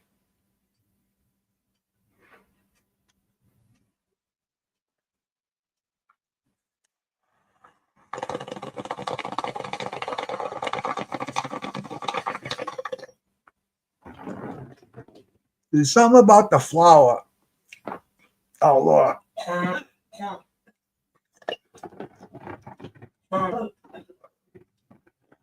I know it's harsher. When I've had my lungs checked out, I get my blood tests. I want to go see a pulmonologist. But right now, the medical shit going on in this country is fucking crazy. You know, a few years ago it was cool, but now everything's managed by these corporate groups, like they call them, they give themselves names like Oak Tree Health and Brown's Physicians and all these corporate names, and they buy these small doctors and they just take them over, and they want to send different patients to different places, and if you got to be in their network, and I mean it's crazy right now, and especially with Trump making these cuts with Medicare, and it's, you know, it's not like it used to be. But anyway, I smoked. I get high of smoking the stuff, and the irritation it does, I do have it checked out because I go see my doctor regularly. I got a physical coming on Tuesday, complete from the rooter to the shooter, with my main man, Dr. Lebo. Just had all the blood work done, and we see what's up when I go talk to him and when I get all tested out. But I tell him right away I smoke a ton of weed. He knows that, and it hasn't done any damage to my lungs. I got great cardio. I mean, I could still run 3 miles without having to slow down. I don't even run anymore. I walk, but I used to run every day until I blew my meniscus, and I said, I'll cool it with the running, you know. But anyway, I love smoking the weed, and it's not doing any noticeable damage that the doctors can see. I mean, I get checked out by the pulmonologist for the bronchitis, you know, that always checks the lungs and the respiratory and all that shit. But I want to go see a specialist and see if it's doing any damage. Because like I said earlier, I got all the different ways to smoke it, but I prefer the flower. There's just something about it. I make these pre-rolls every day, you know, and they're just, I don't use the toca day all day long. I only use that at night. But I like rolling the pre-roll cones. I buy the raw papers, the cones. In fact, I'm almost due now. It's only about a dozen or so left in here. And the thing is, you can't even buy them in my state. You can't buy them in Rhode Island. You have to get them online, or maybe you can go over to the next state and get them. And I'm like, wow, how come? And the guy's like, something about the tax law. They tax you per paper in the state. Really, really fucked up. Really fucked up. The state that I live in, man, they don't recognize the THCA. It's really it's as bad as Texas. It's legal, but you got to go to the state stores to buy it. So, you know, that takes away some of your freedom right there. Or you can grow it. But I'm not a very good grower. And you got if you want to concentrate like this this little shit that I got right here, the gushes. This is the batter. You do dabs with that, and yeah, I know that too, Outlaw. I had a flower vape too, but something about that bong just gave me a better high. I had that flower vape about 15 years ago, where it had a cover on it, and it was electric. And you put the flower on there, and you put the thing on there, and it vaporizes it, and then you got the tube and you hit it. It was nice and everything, but there's just something magic about this toca too. See this one right there? In fact, I'm almost ashamed to show you because it's dirty. But this bad boy here, I've been smoking out of this pipe since 1974. Not this pipe here, but the same exact model. It's called a Toca 2. You can Google the thing, man. You can see it. This base here is about the size of a softball, about the size of a grapefruit. It's got the glass stem, the glass thing to put your mouth in, the mouthpiece. Glass stem. It's got a rubber stopper here. Real simple, but it's the best fucking way, man. I mean, I've had so many bongs. I've been buying bongs, like I said, since 1974, I've had the U.S. bongs. I've had the bamboos, 4-footers, every motherfucker under the sun. I probably have a half a dozen here if I went and looked in the closet. Ceramic, different glass ones. But this Toka 2, my wife's got her own Toka 2 too, because she smokes her. She doesn't come bother me when I'm online and stuff. When I'm watching boxing, kind of bores her. Not boxing, but the YouTube shit bores her. So she goes in her room and she watches her internet and she smokes her weed. And she's got her own Toka too. So crazy, huh? But part of the things that keeps us together. And I'm about ready for another bud here before the main event comes on. It said on here 10:30, estimated 10:30 Eastern Central Time, and it's only 11:30 Eastern Central Time for the fight to start, and it's 10:30. So is it gonna start next? It has to, right? How much longer can they bullshit us over here? They're gonna show old fights, maybe. I hate when they do that. Check out Stores and Bickle's Mighty Vaporizers. I'll drop the link. This is where I get all my stuff out, Lloyd. You can go to this website and tell me if you see anything on there that close to what you get. You can drop a link to that place in here. But this is where I get my. In fact, I'm waiting for something to come in right now.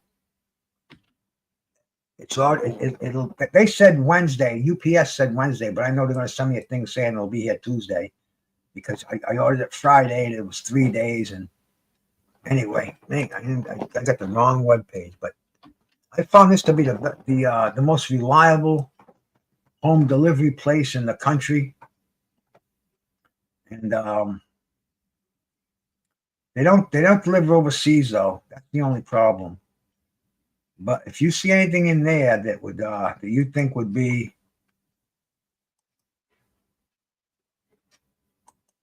helpful or kind of like what you get, because I deal with this company and it's nothing but quality all the time. You have a problem, they straighten it out. And I mean, it's and the deals they give you all kind of comp stuff. You buy something, they give you stuff. Oh yeah, it's if nothing else, it's interesting to look at, because I get all kind of stuff from them. But I also deal a lot with cats that I know who make their own stuff. I don't know where they get it, but this batter I got here, I got 3.5 grams of this from a friend of mine for $25.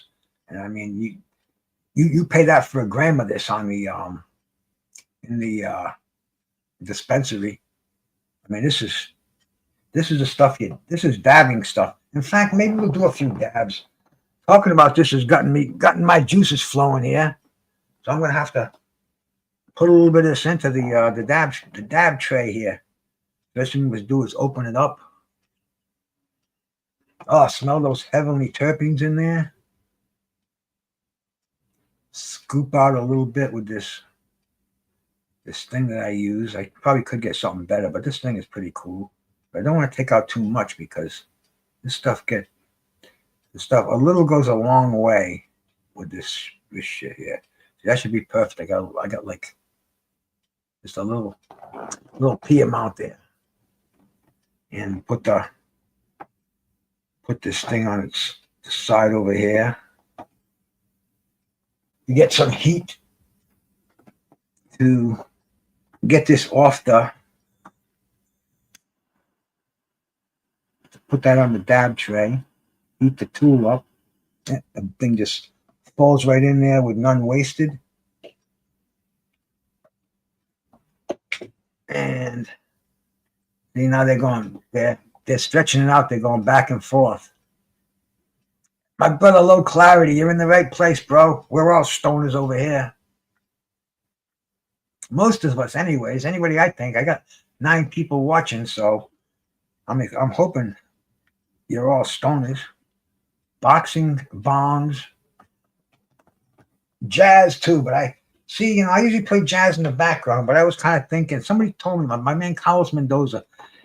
He's like, I don't like listening to music when I watch boxing, and I kind of never did too. But I dig it when I do my shows. I like having the boxing going on in the background, the jazz going on in the background.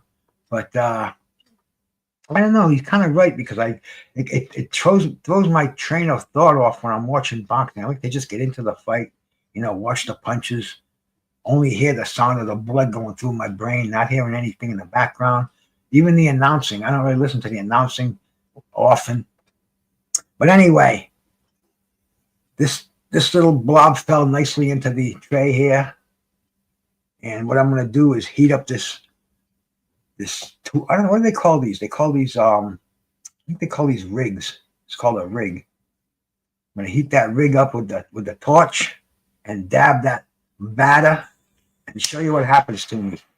This is done for educational purposes only. These are all props that I use. And let's hope we don't burn the house down.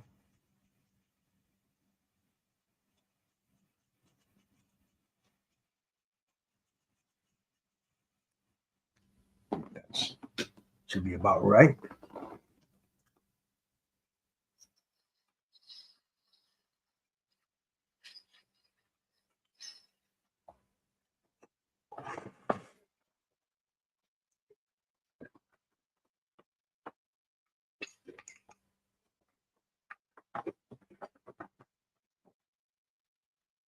Oh, now that is a fruit flavor that gushes.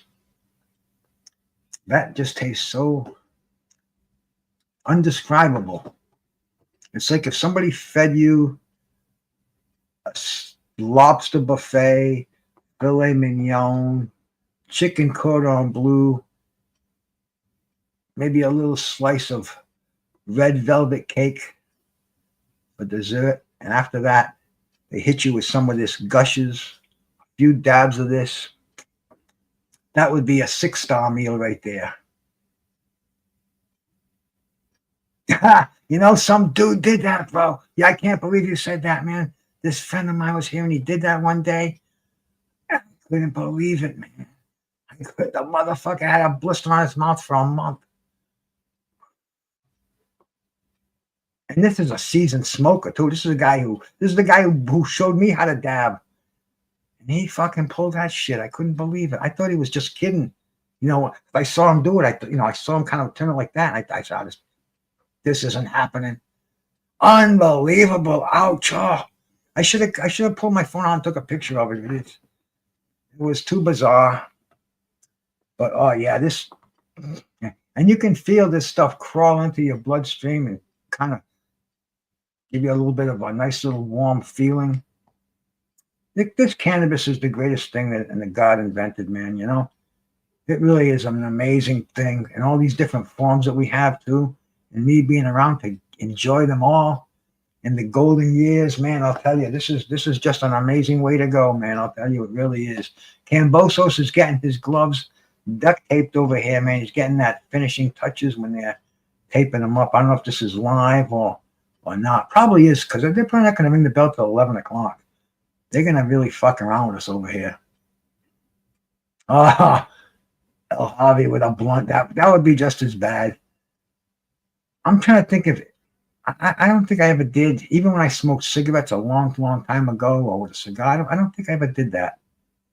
With a joint, maybe. No, either I forgot it or it wasn't that memorable, but that's something you kind of would remember, You kiss a fucking end of a burning amber, that's not something you forget. So I haven't had the pleasure, but never say never. Hitchins 27, Kambosos is 32, 5'9", 5'10". I wonder what they weigh now, man. What they're gonna say it, if they're gonna put it on the screen. Because I'm sure Hitchins is gonna come in here looking huge, man. Low clarity. I had quit smoking for a while. This is one of the rare times in my life that I quit smoking. Maybe I had 3 months I wasn't smoking. just for, I don't know why. I just said, fuck it. This was before I even knew the flavors of weed. When weed was changing around, I was pissed at for a lot of different reasons. But anyway, this guy that I knew, he asked me if I ever did dabs. I didn't know what the fuck he's talking about, dabs. He said, "Oh, stop over my place on the way home." All right, man. So anyway, I stop over there, and he pulls out this and the torch and everything else and the pen. This is probably, the guy's been dead for 6, 7 years now, maybe even 10 years. This was a long time ago. So anyways, man, I did about 5 of them. He couldn't believe how I wasn't coughing my brains out. I hadn't smoked in 3 months. I'm an old veteran. This is the longest break I ever had. I did about maybe four good hits on it. Dude, I had to sit there for about 45 minutes first of all. Then when I was driving home, walked around the apartment, the yard, and everything. And I'm like, wow, this is unbelievable. I'm driving my car. I got an SUV, and it's high rise. It's got a lot of, it's got the heavy duty shocks, and it's up there. But anyway, it felt like I'm driving a fucking boat. I'm like, vroom, vroom, vroom. Felt like I'm going back and forth. And whew, when I got home, I sat in the chair. I'm like, wow, dabs. And I never got them. I never really got them again until about maybe half a dozen years later or so. And still dabbing to this day. Everybody's got their selfies out in the audience. Maybe Kambosos getting ready to make his ring walk.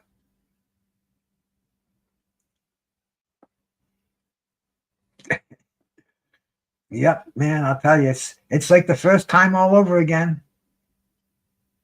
And the cool thing about it is it really comes back because see, the thing about it is you gotta know how to handle weed. Weed's strong, that's good, but sometimes you forget, and if it's too strong, it takes over you. But you have to let your brain realize it's stronger than the THC.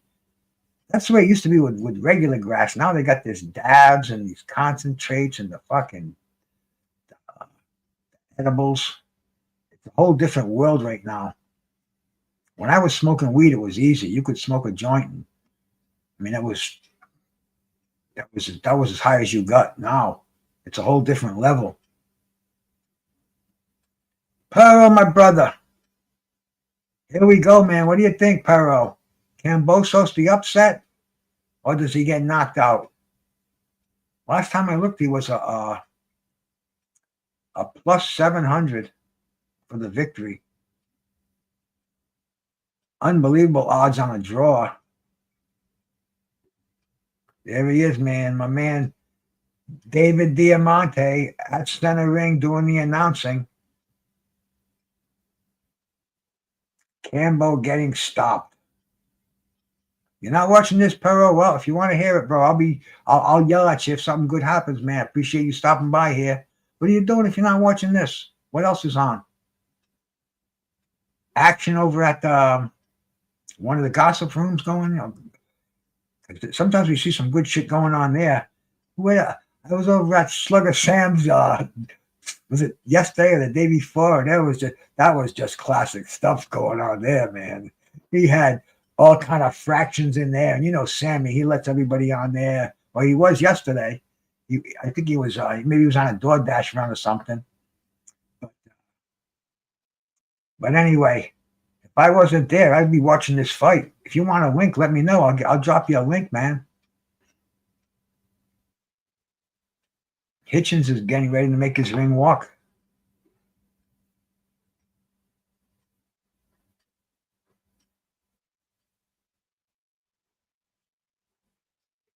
For sure, a little clarity. I don't know how close mine is to yours, but I'll let you know when mine's starting. Right now, they're just getting into the ring, and it's going to take a long time, man. Once they get in that ring, that everybody's getting introduced, and I don't know what they talk about anymore in the ring. I used to like it when they used to bring the old fighters, especially in New York. You go watch some of the old Madison Square Garden fights. I hear you, Pero. I don't even know which side. I don't know who's on whose side anymore. You know, you could have a scorecard. You gotta watch it a lot. You gotta watch it a lot to figure out who's friends with who and who's enemies with who and who's enemies with who's friends and who's friends with who's enemies. It's like, what's up over here? And then I hear some of them's telling the other one, I don't want to see you over there. It's like, oh man, this sounds like fucking this sounds bullshit. This sounds like crazy stuff over here. But there you go, Vaughn. But like I said earlier, I was watching yesterday and it was interesting for a little while. But the beautiful thing about YouTube is once it starts to get stale, you can just move on. And sometimes I just do that all fucking day long, you know? I'll find something I like.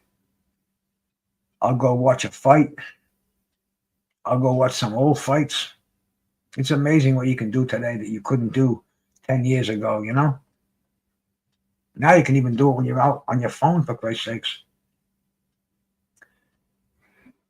They're still at ringside. Both have their robes on. David Diamante, I don't know what he's saying in there. But these guys had some heat earlier, man.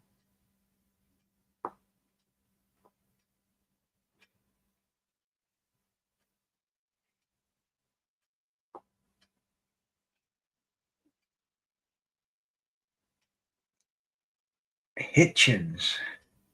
Hitchin. Imagine if Kambosos nails him like he nailed Teofimo Lopez last time he was in the Hulu Theater. Does he have a chance of what? Is he going to get stopped? Thank you, Vaughn. Thank you.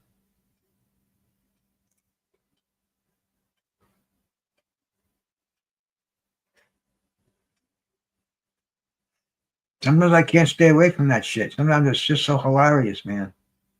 I mean, I love them all, bro. It's fucking crazy. Hitchins round 9. There we go. There's a bold production. A bold prediction by Low Clarity out there. And David Diamante, it looks like his shit's starting to kick in. He's getting that rush. I think he takes Adderall, and I think he smokes a lot of weed. Prescription Adderall, so it's not like he's abusing anything. But he's got to have that clear mind in there. The memory you have to remember the weights, the hometowns, the names of the fighters. I mean, that's tough stuff, man. You see the old announcers, they used to have their cards, they'd read it off these little cards, but you won't see David Diamante doing that. He's got all that shit in his head. That's from Brisbane coming back to you. Originally born in Southeast Wales, Australia, weighing 141 pounds. I mean, this dude is like a professional, bro. And yet, he's high as a kite, so that's why he's making the big bucks. I wish we could put him on. You know what I'm going to do? I'm going to have some of my connections go out, see if we can get him for an interview. It'd probably be tough, but then again, might not be. So we see. The Kambosos trying to psych himself up. Oh, my dog is having a bad dream. I can hear him in there. And the dog's crazy. My dog is like he's 10 years old, but yet today he acted like he was like 2 years old, growling, humping everything. I mean, he's like a puppy. He's reverting. And I see him do that a lot. He'll chase fucking rabbits outside and shit. I don't know if he's got the fountain of youth or something going on.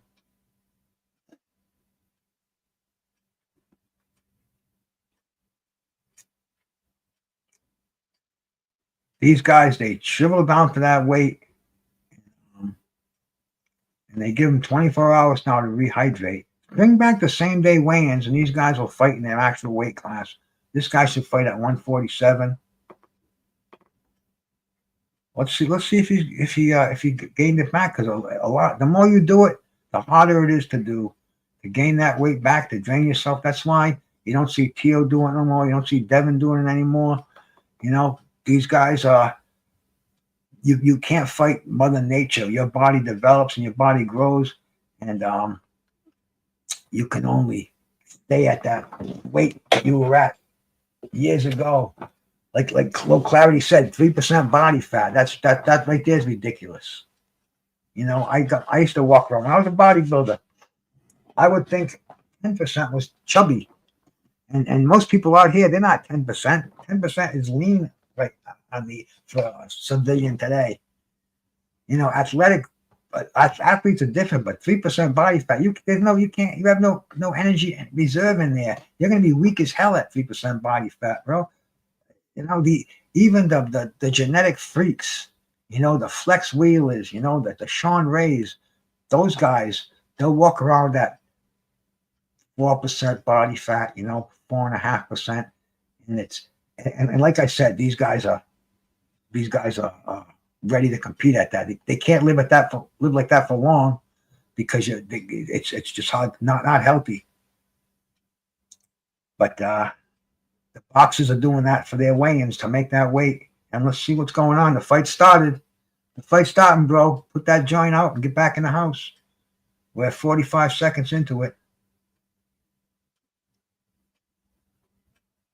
Hitchins popping the jab. Was it low clarity that's out there smoking the joint? Who was it? Who was it? Harvey. One of you cats.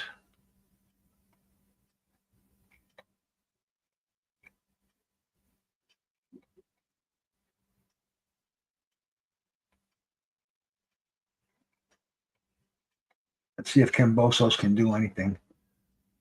And let's see what Hitchins has brought back with him.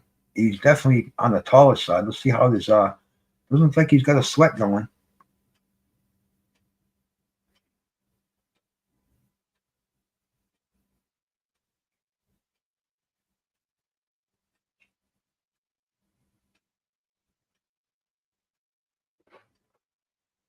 Look, these guys doing a lot of looking.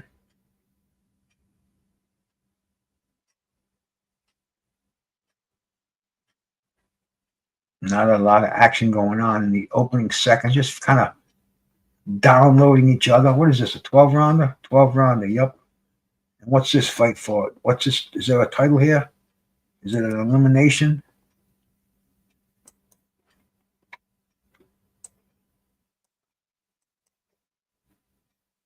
An interim?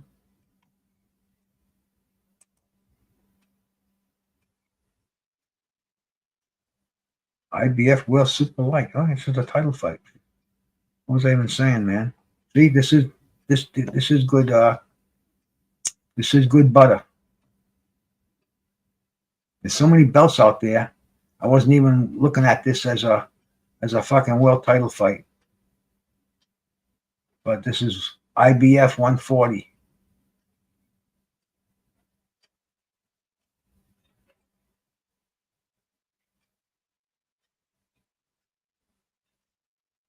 Kambosos is trying to shoot his jab up there.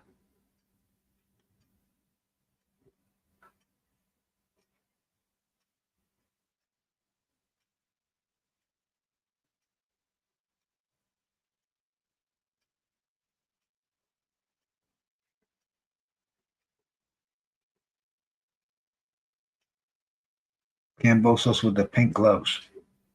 I wonder if that's for breast cancer awareness. That's not this month? No, this is what?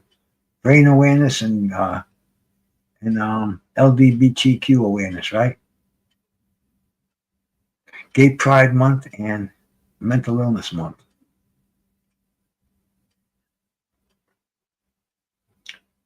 First round is over. I don't know. That was kind of a feeling out round.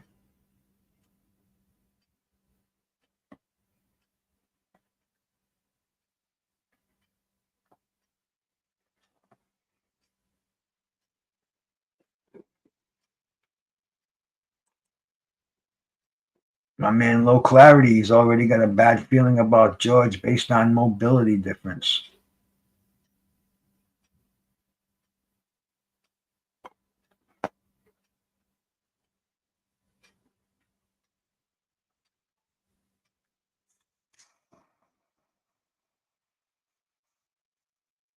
Fire this rig up here.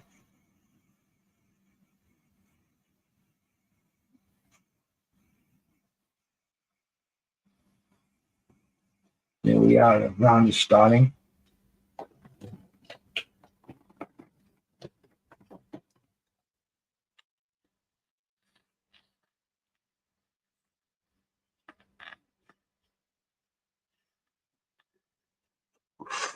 Ooh, we can. Chulo.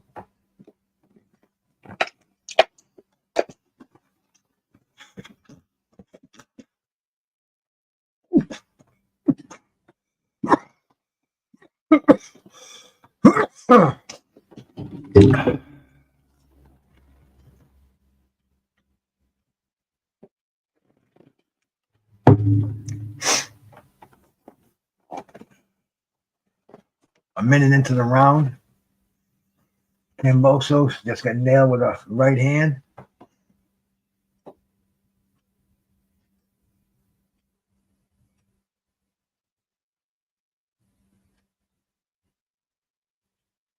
We'll be watching that mobility issue you talking about, my bro.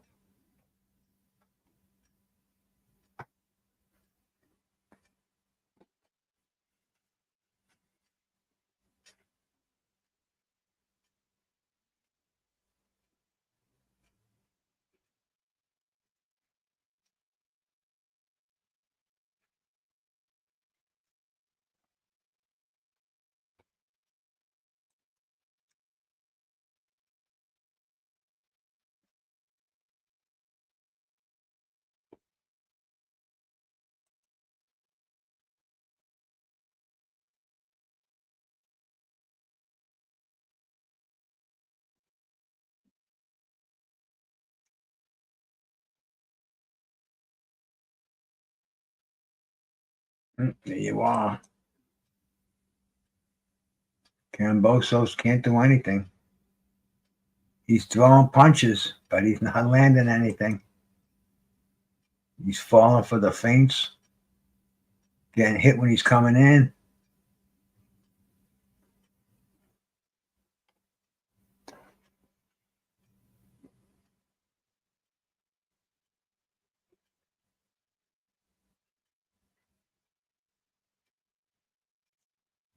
I'm with you, Vaughn. Vaughn, you're Australian, aren't you, bro? I know you're across the bay somewhere.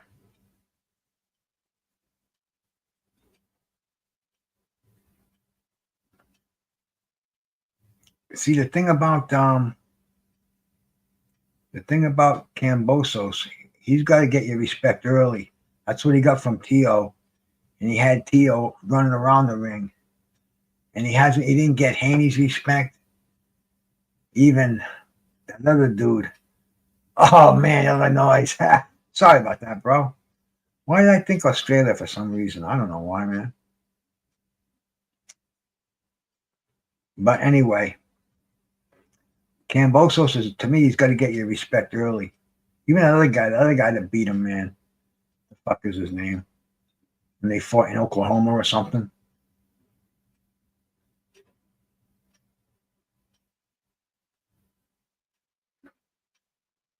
And I thought he lost that fight.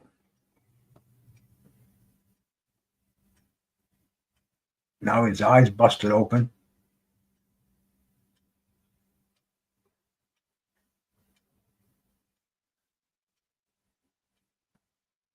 Okay, here we are.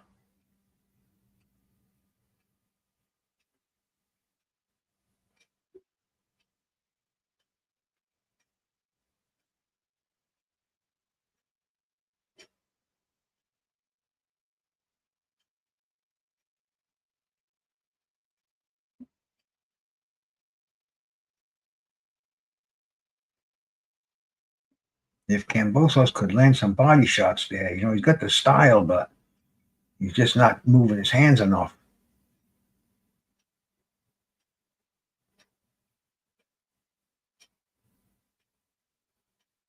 No, not explosive at all, man. Oh, he just got hit with a freaking. He walked into a right hand.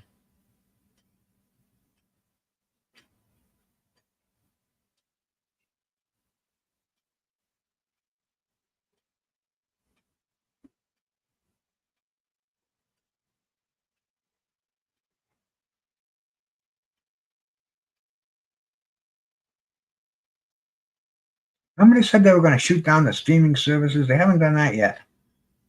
Mine went down for about 2 or 3 weeks, and it came back again, but there was still a ton of them up here. And now it's coming in like perfect. Remember they said there was a big article in Box Rec about it. Like not Box Rec, Boxing 24, the daily boxing magazine that comes out, internet, everybody reads it. Sometimes it's good. You got to read who the authors are. Other times it's pure trash, but it's current, keeps you aware what people are thinking out there.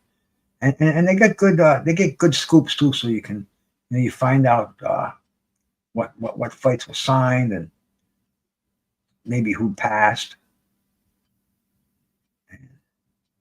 Other news in boxing. So East Side and 24, they combined, and they got to change it.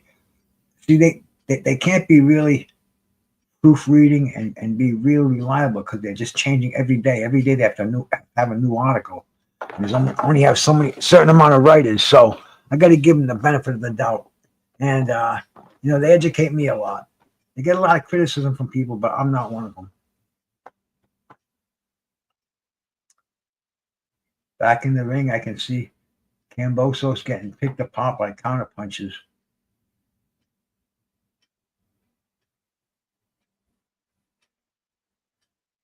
Right hand.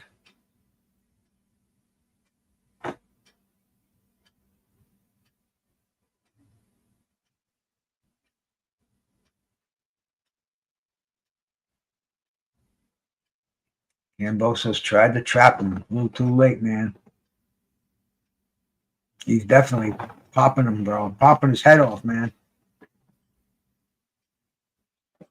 What did Al Harvey say? Sorry, but I couldn't read that while the fight was on.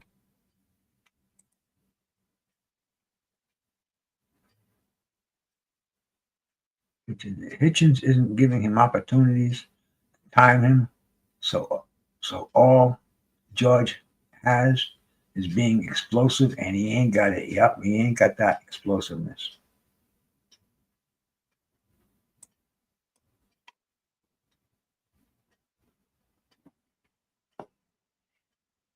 That jab, the right hand, and he used that shoulder roll to get away from that counterpunch.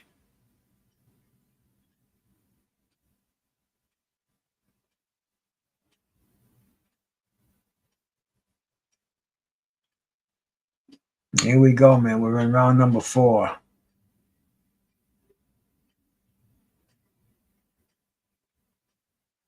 Not too bad. Not too bad of a fight card, man. It was interesting so far.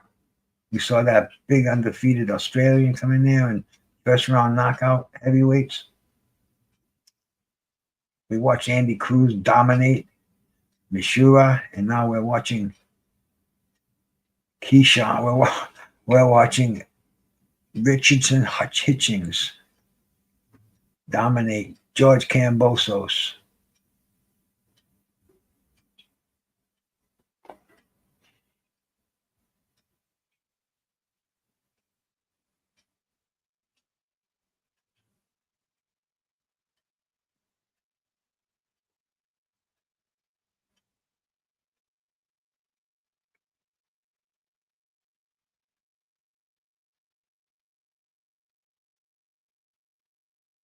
Malcolm Mushrooms, how are you, brother? I don't know which one you are, man. But salute to you. Could be Pigeon. Could be El Pinche.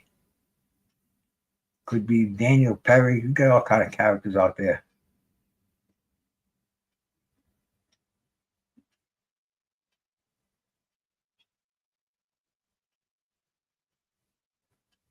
Oh.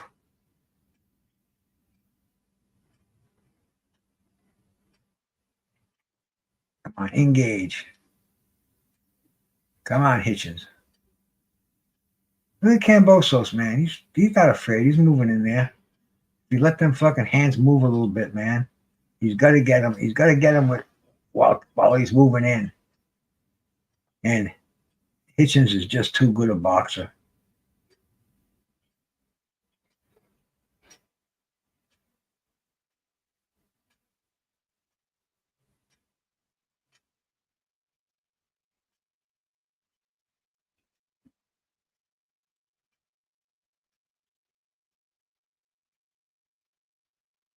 Yeah, he's nailing Kambosos.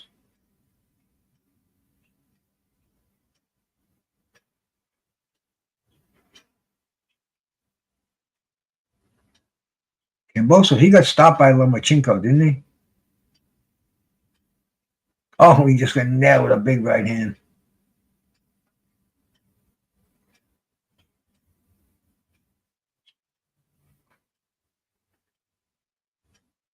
End of the round.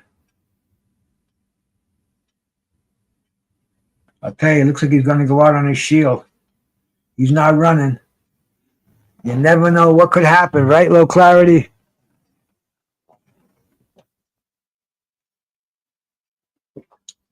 Shit, my brother Remy dropping me off super chat. Shout out to you, bro. Thank you, man. My main man, Remy, man. Shout out to Remy. You watching this bullshit over here, Remy? We got some. It's been the craziest day in the world. I seen you over at D Styles today, man. D Styles, I gotta give D Styles credit, bro. He's a patriot. See what it says down there?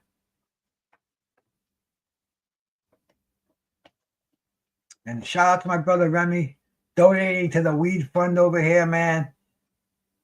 You're a good man, my brother. We appreciate that.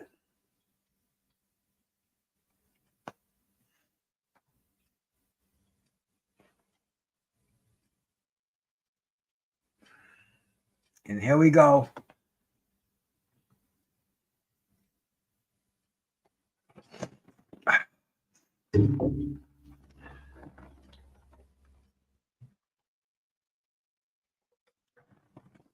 Kambosos looks like he's trying to figure out what he's going to do here. Does he have a plan B? Does he have anything besides just move forward, throw punches?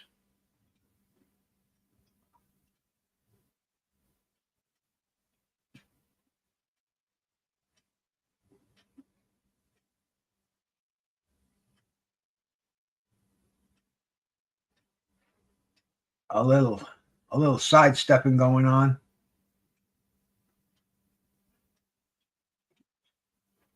My stream froze for a second, but it came back. That's one thing I noticed about this.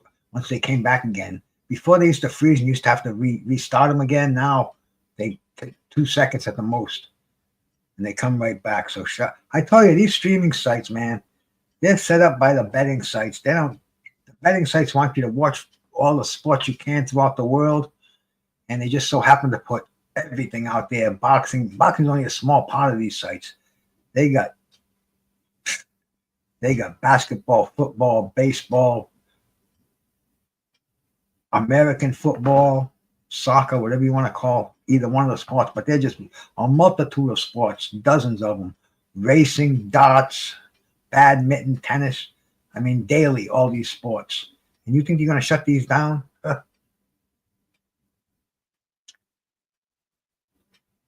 But anyway, enjoying this fight right now. We're in the 5th round.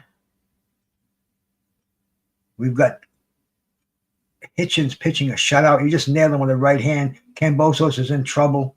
Looks like he might be ready to take a knee. He's getting hammered. Hitchins is opening up. Boom, bang. Kambosos is trying to throw punches. He just tries to come back with a left hook. Gets nailed. 40 seconds to go, 45 seconds to go. Hitchins could end it if he lands the right punch over here. Kambosos says, come on. He's like I said earlier, he's going to go out on his shield, man. This is one tough kid. Oh, gets straightened up with a left hook. Tries to throw a big right hand. Hitchins is covering up nicely on the inside. Pushes him back with a jab.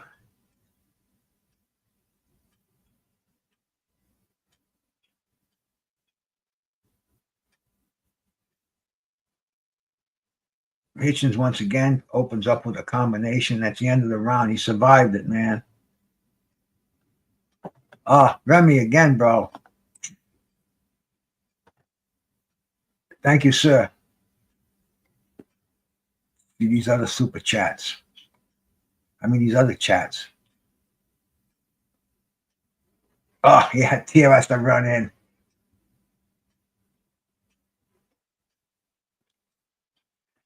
Is Tio asking for a match with Hitchins or what?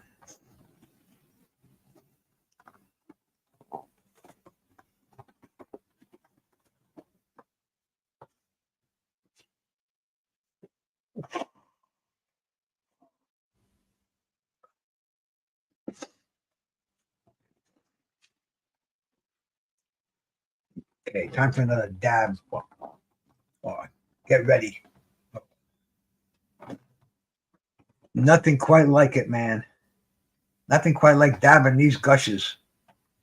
A whole different high. We were talking about it earlier.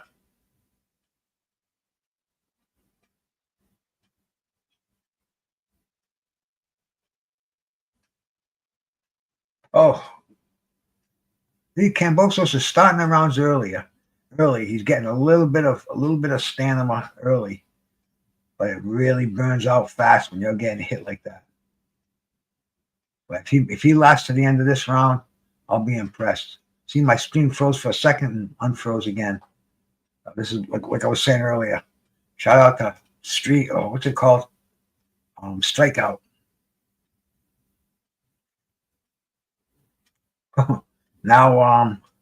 Now Hitchins wants to. Now Hitchins telling him to come on in, and Kambosos slips, falls down, no knockdown.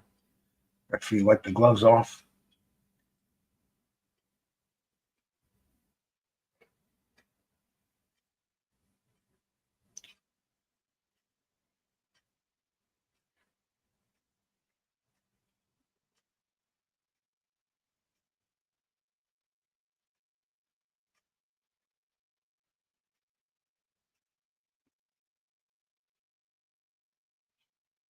Kambosos isn't throwing any shots right now. Taking a little break, maybe. They're showing the unofficial ringside score has got it a shutout. Not giving Kambosos one round like all of us over here, man.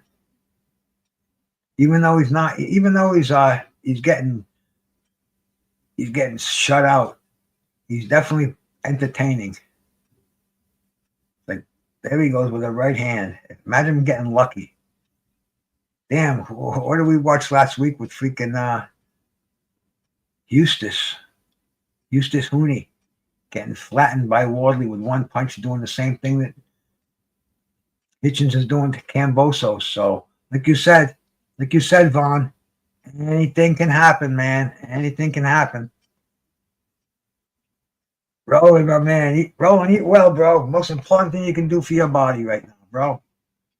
Eat that good food. The biggest killer in this world is fast foods, man. You stay away from that shit. Processed, heavily salted foods. You got to avoid that. The sodium, man. You got to avoid all those chemicals they put in there. Eat nice and natural.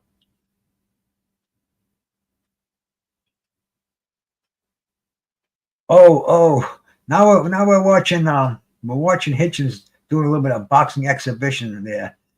He was just kind of showing, you're not going to hit me. Trying to look like a Roy Jones in there for a second.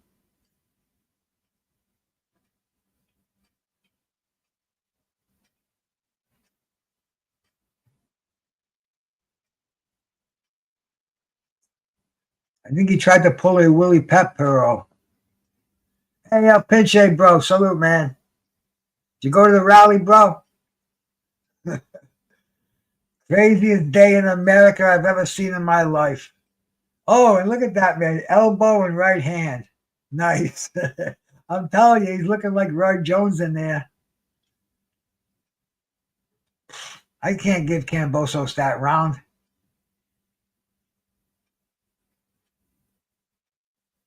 I don't know, bro. I don't know.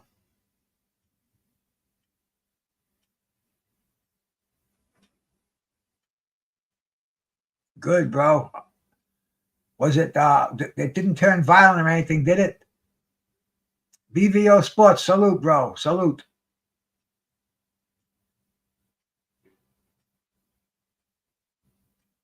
I got to talk to some people about the ones in Rhode Island tomorrow. I'm sure I'll bump into people, and I'm sure they kept them peaceful. Around here, man, they don't have fucking riots or anything. But Los Angeles, man, West Coast, that was very volatile stuff out there. You got the Marines, you got the National Guards, and you got these ICE. And oh, damn, this is a crazy day in America. Fucking politicians getting murdered in Minnesota. Trump having a fucking birthday, fucking $45 million birthday party. He's got to pay people to come to. What kind of world are we living in? You know, if Kambosos knocks out Richards, that's the kind of world we're living in. The bizarro world. Come on, George, let's go. Oh, no, Richards complaining about something.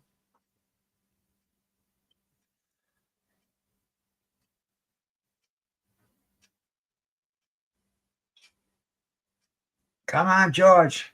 Oh, here we go. Right hand by George. He gets popped with a couple of jabs.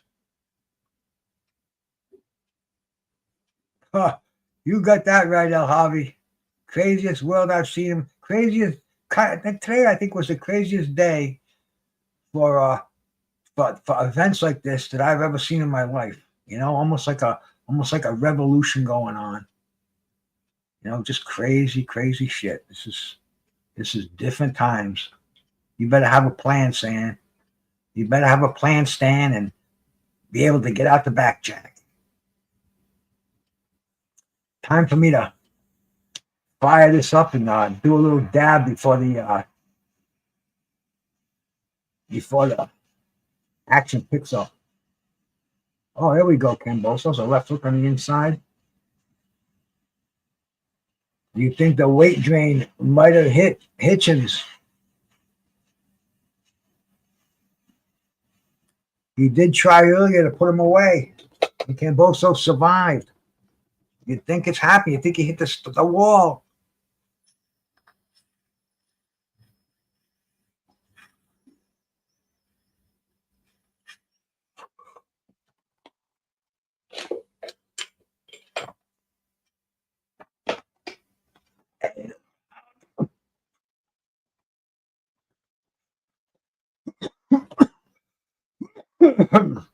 When big fight right now.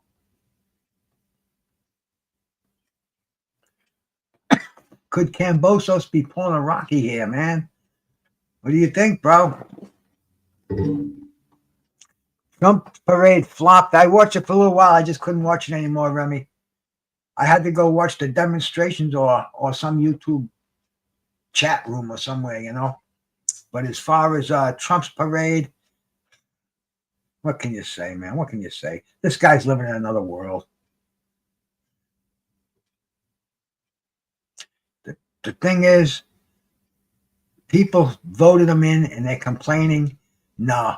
I mean, I didn't vote for Trump. I went to the polls and I only placed one vote. I had all the town issues, all the state, all the fucking the senators, the representatives. I just made one vote and it wasn't for Trump. I just wanted to make sure that I voted against Trump.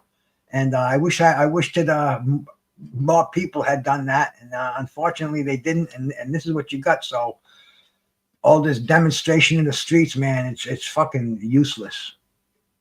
We know how frustrating it is and how it sucks, but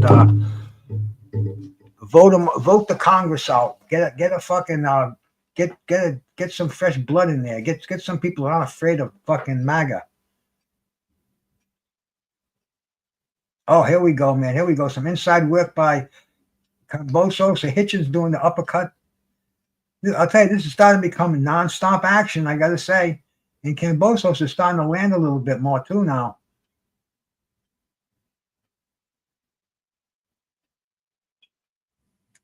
Interesting stuff here.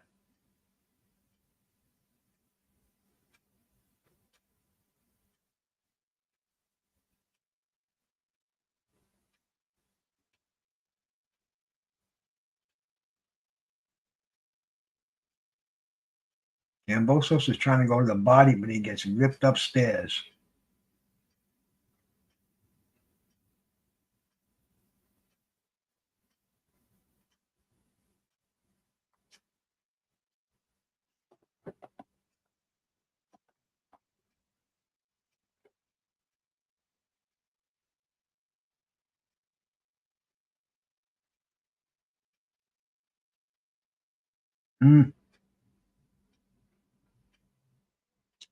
Man, once Hitchins gets pumping that jab in there, really scoring. And back and stand by. Yeah, I'm surprised we didn't see you guys at the parade today, bro. I thought you were going to be security, man.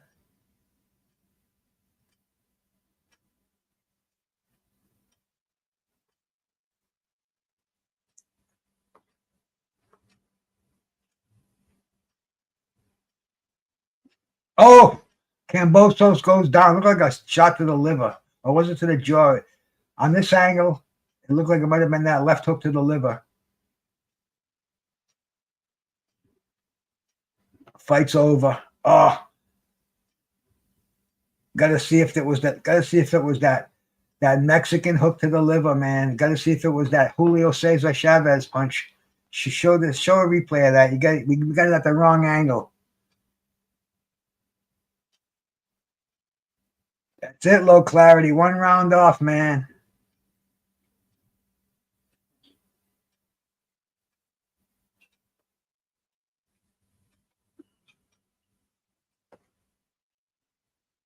I thought Kambosos maybe had a chance. I thought we maybe were going to see a comeback. I thought possibly the weight drain, but no. See, he's glistening with sweat. I thought he was dry when I saw him earlier. Not even breathing hard. And still, let's see if it was that left hook to the liver. Come on, show that again.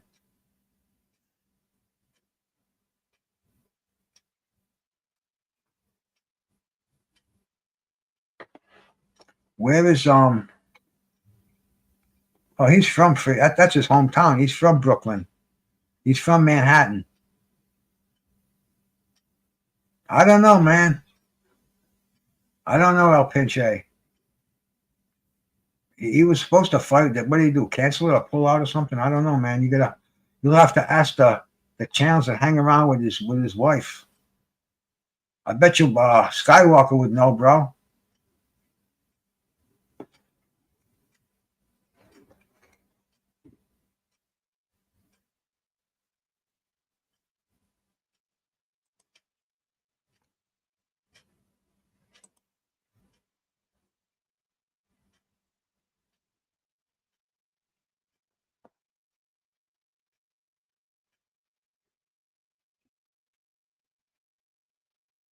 I just missed the replay on that.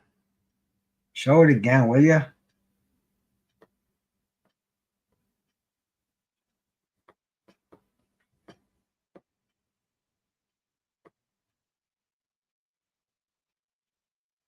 Okay, I hope Kambosos got a good paycheck coming here.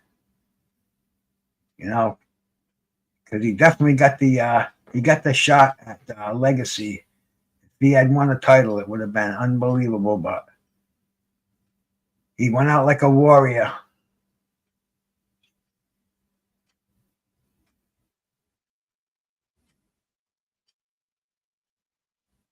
Carl Hansen's got nothing to be ashamed of on this one.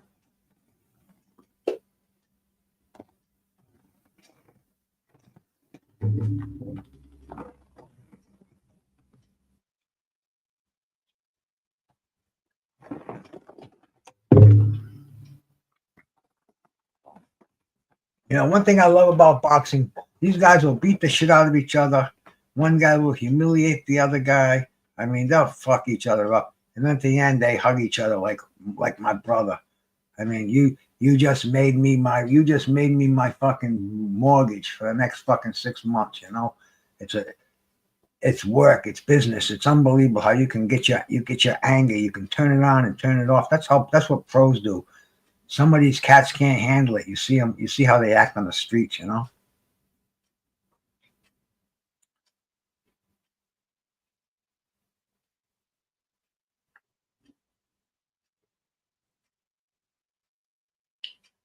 Pyro speaking Spanish to El Pinche.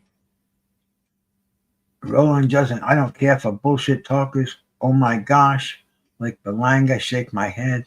But I like the respect afterwards, though. Makes me like them again. Belanga, he's living on a losing. He's living on a loss, which because he didn't get knocked out, right? And he's living on that. He's got to get in there with one of these cats that are at his level. The last guy before, the guy looked like he was dead in the ring, man. He's fighting this guy Shiraz, and Shiraz, we saw him fight. He fought in Riyadh. It was a draw with what was his name? David. He fought for the middleweight title. Now, anyway, he's moving up to super middleweight, taking on Berlanga. And is there a belt at stake for this fight? For the fight with Berlanga? Let me take a quick look here. I was going to light this tool up, this rig up, but if I did, I'd burn myself. But now I'm thinking about the Berlanga. If there's a belt on the line for that fight.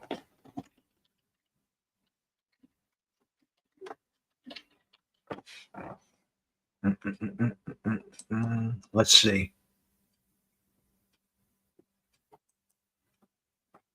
First, we'll check the one everybody else checks. Shiraz, 12 rounds. It probably. Let's see here.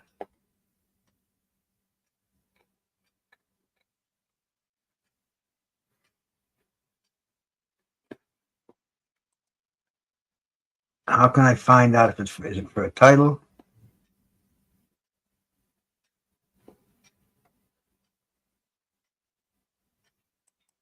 Okay, let's see what the ring says about it here.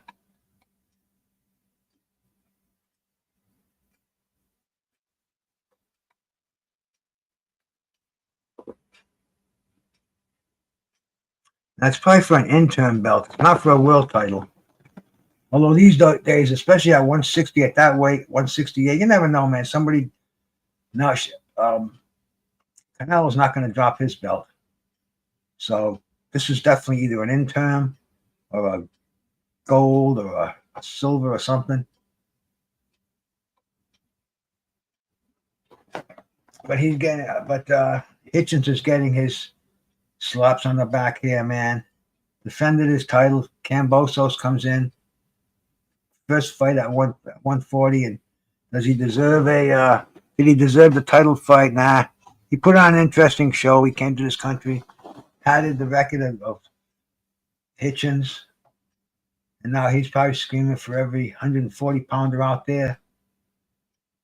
And the thing about it is now, man, boxers, these fights are getting made. It's not like a couple of years ago. Fighters are starting to cross over. He's hugging Tio right now. That'd be a fight we want to see. They're acting all friendly. That's cool, man. There's Kambosos. It's like he's maybe saying goodbye. What is he doing? Let me see what's going on here. If I can catch it.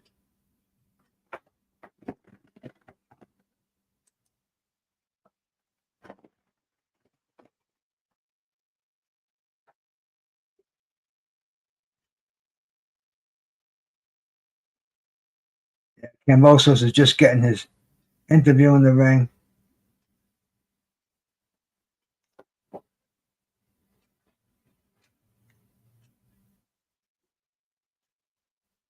That eye of his got hit.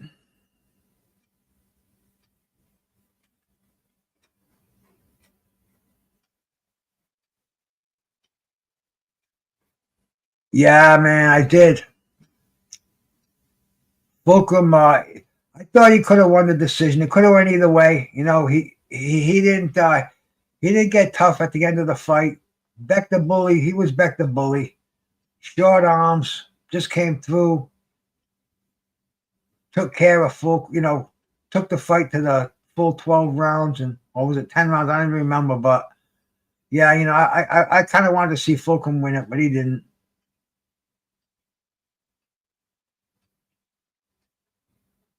Fucking Kambosos is saying his goodbyes over here. Yeah, Kambosos, fucking Kambosos always went out. He always showed class. You know, he didn't duck anybody. Lomo, Haney, Tio. He fought the whole four kings, right? I mean, the four kings originally were, you know, Ryan wasn't a four king. Just he started calling himself King Rye. The four kings were Lomo, Tank, Haney, and Lomo, Tank, Haney, and Tio. Those were the four kings. And aside from Tank, Kambosos is the only one who fought all of them, almost all of them, you know. He fought Lomo, but that's about it, right? We want to see him fighting. Hey, Von Ox, my bro. Thanks for stopping by, man. Appreciate the view, man. Appreciate the view. 11:30. I'm gonna pretty much close this thing down. They were cool fights. I was on here for twice 2.5 hours. That's good enough. I had a blast on here. I appreciate everybody that came on here. Appreciate Remy for giving me the super chats, man. I don't see those too often in here, man. Much thanks to you. And everybody else, man. I don't know what I'm going to do. I'm going to get ready, put the dog out, go to bed, and get ready for tomorrow. Watch a little bit of the news, see what happens. See if they caught that nut in Minnesota. I haven't checked that out yet, man. That manhunt is on. The dude was they showed where he lived, man. The cops found out the house that he was living in, and they raided it, and his roommate was this dude who's got to be like 400 pounds. He had a Papagino shirt on, and he got a text from the guy, and he read the text, and he's crying because the guy says, "I'm sorry, I may not see you again." I mean, it was it's unbelievable. It's like sad, and in a bizarre world for this dude, man. This Bell something or other, man. I can't. You know how I am with names, man. But it's crazy. But I'm gonna go probably watch some CNN and go around on the internet and see what's up with the world tonight. But thanks everybody for coming in here, man. I'm out. Peace.